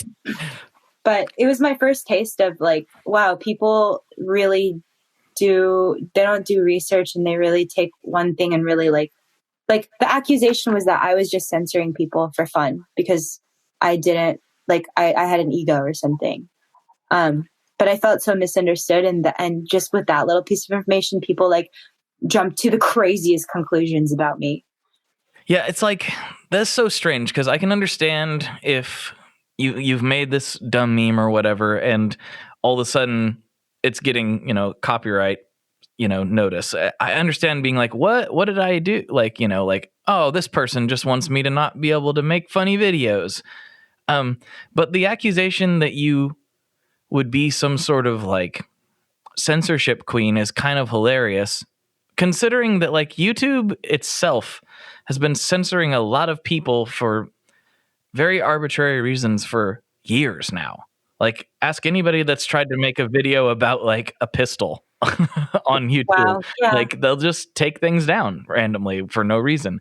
Like, and I understand that can be a somewhat controversial point, but like, when you're just trying to show somebody how something works and it gets deleted, that doesn't make a whole lot of sense.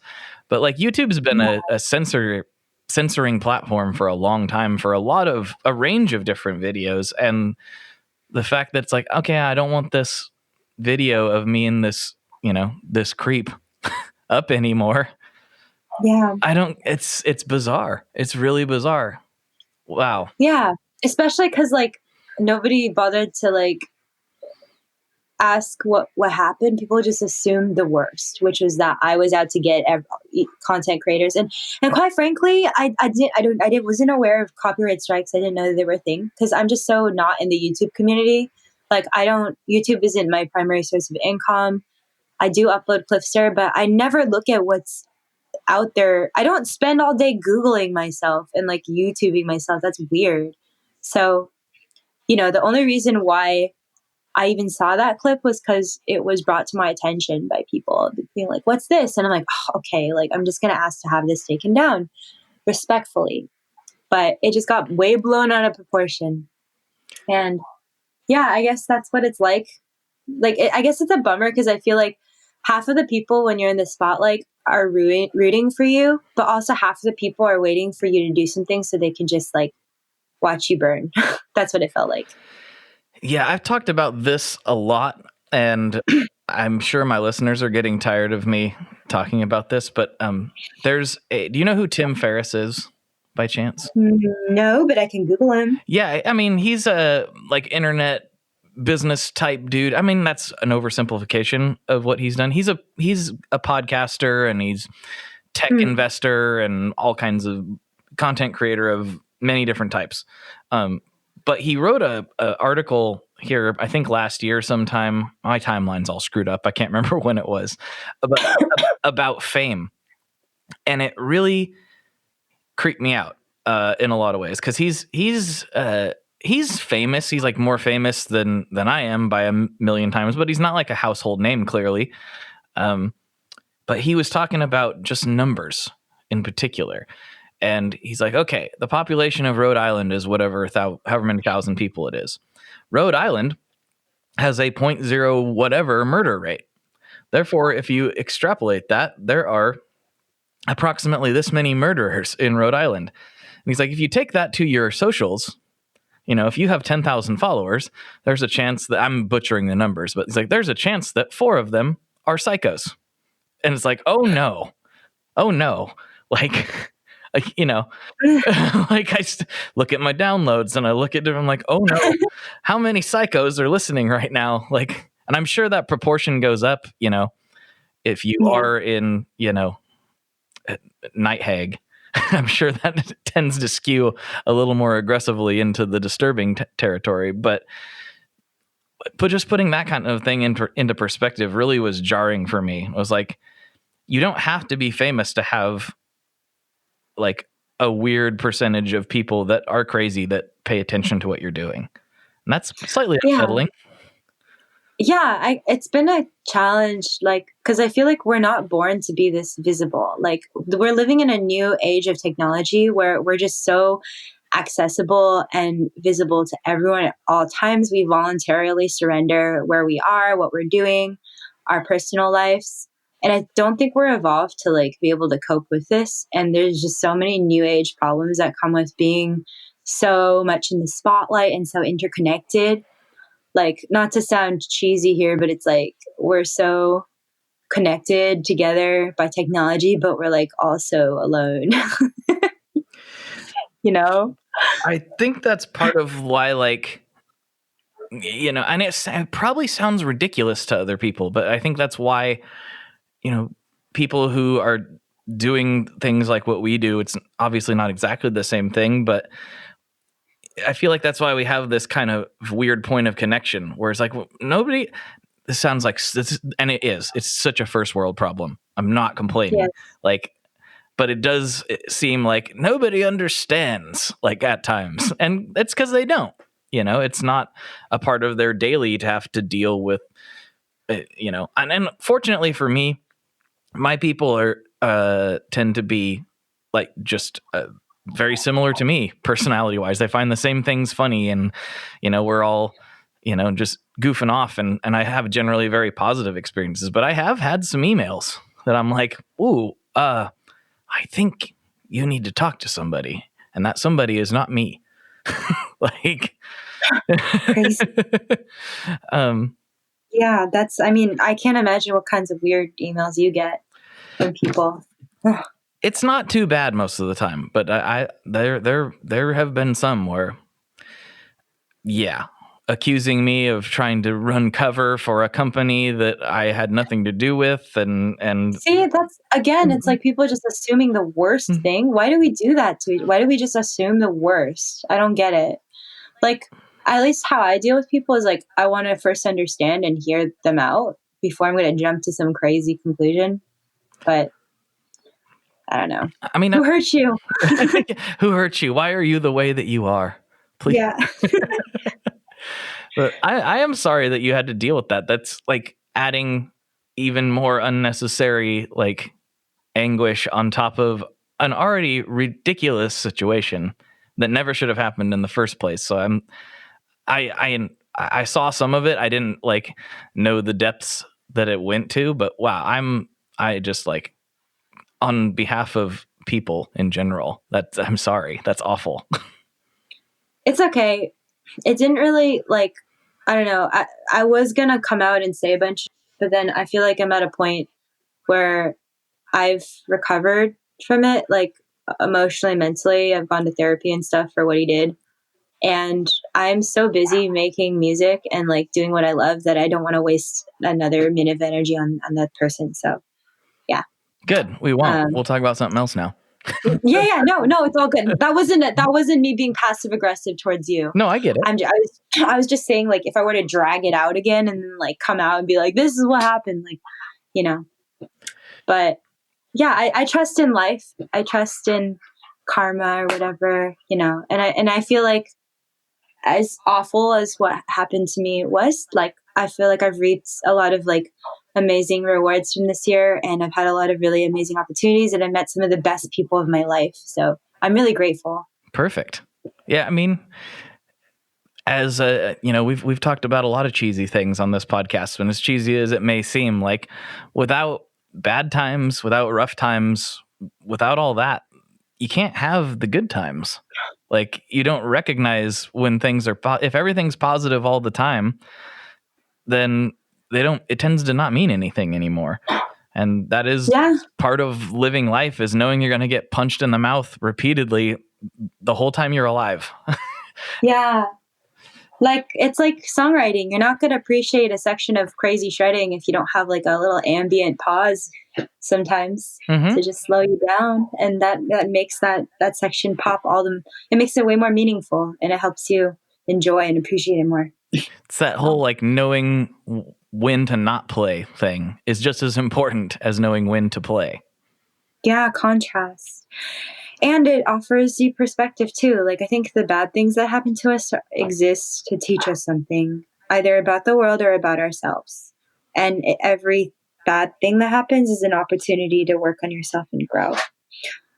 Like our conversation earlier, you can't control what other people do and what happens in the world, but you can control what you choose to do with it.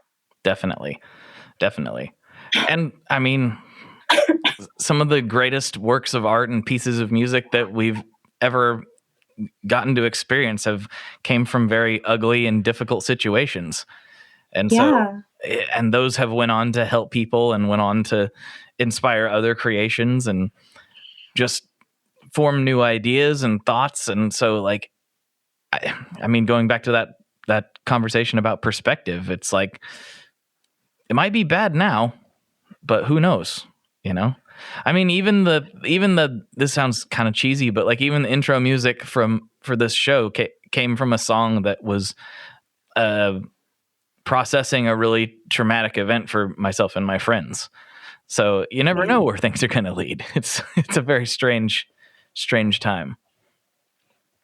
That's crazy. Yeah, it's like a form of therapy too, because like when you turn your pain into art and you give it new context, it's always going to remind you of that thing, but it just gives it new context, and you kind of get to work through your pain and your tragedy to make it something that's less painful, that might even be beautiful. Mm-hmm.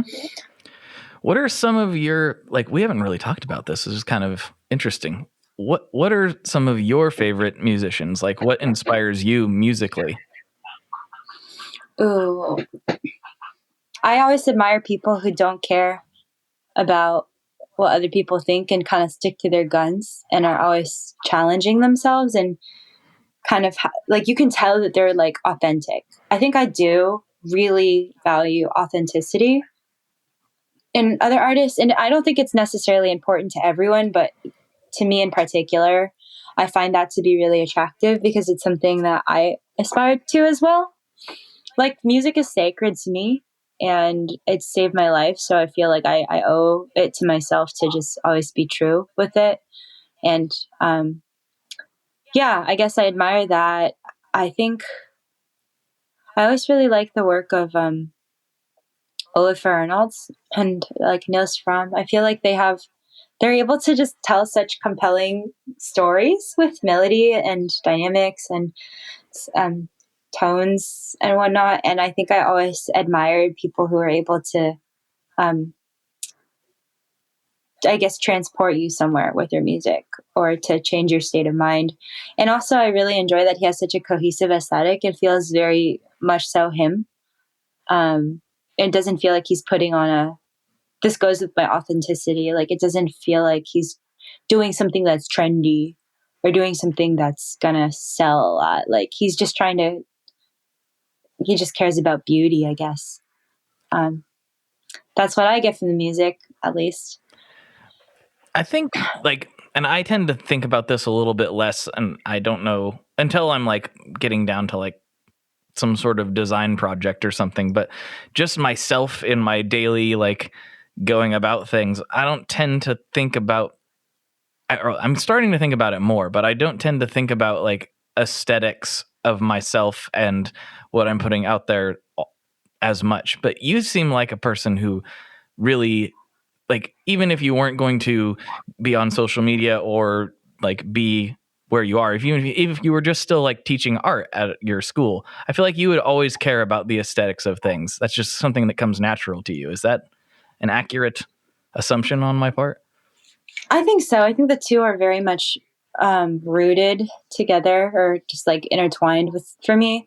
Like, I view aesthetics as a way to present like the music that you made. Like, it's the first thing people are going to see. If they're buying your record, they're going to look at the cover and they're going to be like, wow, this draws me in. Maybe I should like check out the music. So it's like the first impression you get to make on a person before you play one note. That's how I feel about like how I dress too. Like, you get to tell people about something about yourself before you even say one word. So I always got really excited. I'm like, ooh, what do I want to tell people about this album with the art? Or, you know, what do I want? I love doing video treatments. Like, I do all of our video concepts and stuff, and I write them out. And I usually work with our video guy on like fleshing them out. But to me, it's so fun to tell a story, to see how I can enhance the story that I'm trying to tell with music, with the visual component in video form. So yeah, I think the two like enhance each other. Yeah, I think it makes it more fun. You know, I'm not very good at visual art. I know when I really like something, but the process of creating it is really hard for me. I don't know why. It's like I can work really well with like a graphic designer who's good at their job. We can come to something very cool together. but like I'm really bad at like actually doing that part of creative. I wish I could get a little bit better, but it's very, very, very challenging for me. Well, I mean, it doesn't always have to be great. Like masterpieces, you could even just do a scribble and have that be the art. And I think sometimes I admire that even more. I'm like, wow, so minimal. I love it. No, really, like I admire it. I can't do that. To me, I'm like, I overwork everything. I think I sent you at one point the comic that I wrote. Yes. Yeah. I should show you the scribbles that I did to try to explain to Ethan what I wanted. I'm surprised he was able to make any sense of it at all. It's like, That's how you know you have synergy in chemistry, is when he can decipher your scribbles. oh man, I had to like redo some. I'd like stay up really late, like, okay, I got this idea, I need to work out, and I'd kind of draw it out, and then I would wake up in the morning after I'd like texted it to him, and I'm like, I can't even read that. Like, I don't even know what that says, and I'm the one who wrote it. How is he gonna know what this is supposed to be? But most of the time he was able to do it, so good on him, I suppose. That was impressive. That's cool that you guys have that working chemistry. Yeah, I'd like to work with him again one of these days when he has a little bit more time. That was a fun project. There was something else. Do you have it printed out? I don't. It was supposed to come out as as like part of the, I guess, swag, for lack of a better term, with this pedal project I've been working on for like 3 years. And you know, when you try to do things that haven't been done before technically, you know, sometimes you find out the things you're asking for aren't possible to do. So it's been a really in-depth technical project, and I hope it can come out in 2021, but I don't know. It's been so long. So I want to release those together as it was intended for the project, but we shall see what happens. But yes, at some point, hopefully it will be printed and available for folks. But yeah, nobody's seen, outside of a handful of people I've sent the digital version to. Nobody's seen the whole thing. So damn, I want to see it in print. That'd be so cool. Hopefully it can come to fruition one of these days. Fingers crossed. But got to get the pedal done first. I mean, if it never happens, like if the pedal is completely impossible to make, which I don't think it is. I think we're getting to a point where we're getting some of the brass tacks like really hammered out, then that'll be cool. But like if it turns out that this is just never going to work, then I'll come out with it because I want people to see it. I'm really happy with how it came out. Oh yeah, I'd love to see it too. There was something else I wanted to ask you. Then it was on the tip of my tongue, much like the rancid phlegm, and now I can't remember what it was. Rancid phlegm. Thank you for reminding me. Yes. Oh yeah, get that out of there. Oh yeah, I remember. So have you ever thought about, like, I mean, outside of obviously you have the guys in the band, but like with other guitarists or other artists, have you talked about or considered doing like collaborations? You know, like it's big in the hip hop world. It doesn't happen as much in the rock world, but have you ever thought about it? Yeah, I do. I've done a few collaborations. I have a few coming out. I think I get most excited by doing it with people who aren't from my scene, because I feel like that's where I really shine more, is like enhancing other people's melodies and stuff. Like I don't necessarily want to ever do like shred collabs or whatever, but yeah, I would love to. Definitely, I want to always volunteer my violin abilities to people because I love writing violin lines. Ooh. I just did one for a death metal band. Actually, it sounded really cool. I got to go free time a little bit, which is really exciting for me because it's like, whoa, I get to just do whatever. Like that's so sick. But yeah, yes, I like to collaborate. I feel like it's a great way to challenge myself to also write things that I'm uncomfortable with and grow. So, ooh, I'm glad you said that, because I'm glad you said exactly what you said, because I got to hook you up with my friend Devon, because we're working together on a bunch of stuff for 2021, and I was telling him, like, you should do some collabs with people. Like, your music's so cool, and you have such, like, he's one of those people, and you might be this way too, where he can just crank stuff out. Like I sent him this little clip and he's like, oh, this is awesome. I can do this, this, and this with it. And then like in like an hour, he sent me back this song that I was like, what, how did you do that? Like, Wow. you know, but I should hook you guys up. I think you'd A, really get along, and B, I think you would like what he does. I'll send you some links when we're all done with this. Yeah, I'd love to hear. Well, I feel like we've probably broken a record of some sort. And you told me we were going to go until one of us quit, but you know, I'm not sure if that's the wisest use of our time. Yeah. Let's see how long. How long can we go? How long can we go? I think we're at, if I'm mentally calculating this in my head, I think we're at 3 hours. We're Oh yeah, wow, that's a record. We're close to 3 hours, so we can probably sign, seal, and deliver this thing if you got to go. I'm down. I actually do have to use the ladies' room. Well, so. There you go. That tends to happen, right? Yes, human functions. Ugh. Gross. We need to become aliens, so we I know. evolve beyond those.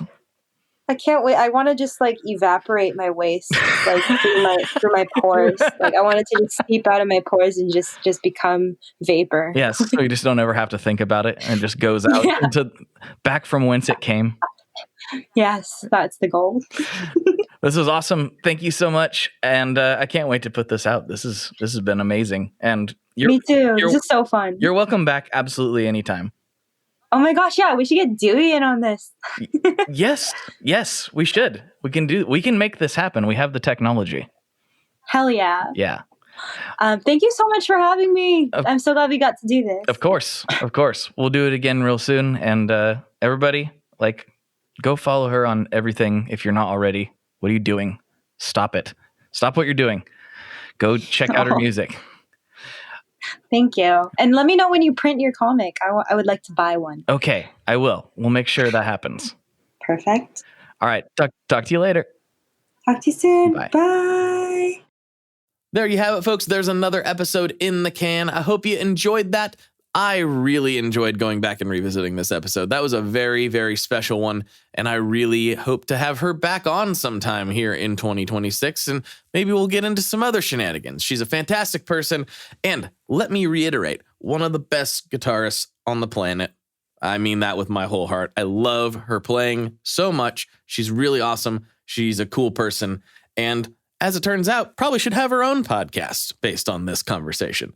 Anyhow, I hope you enjoyed that. I have a special thing for the patrons of the show, so if you'd like to support this thing and keep it on the internet airwaves, you can go over to patreon.com/tonemob, where for $5 a month, you can get access to the extra special bonus feed where this episode first aired.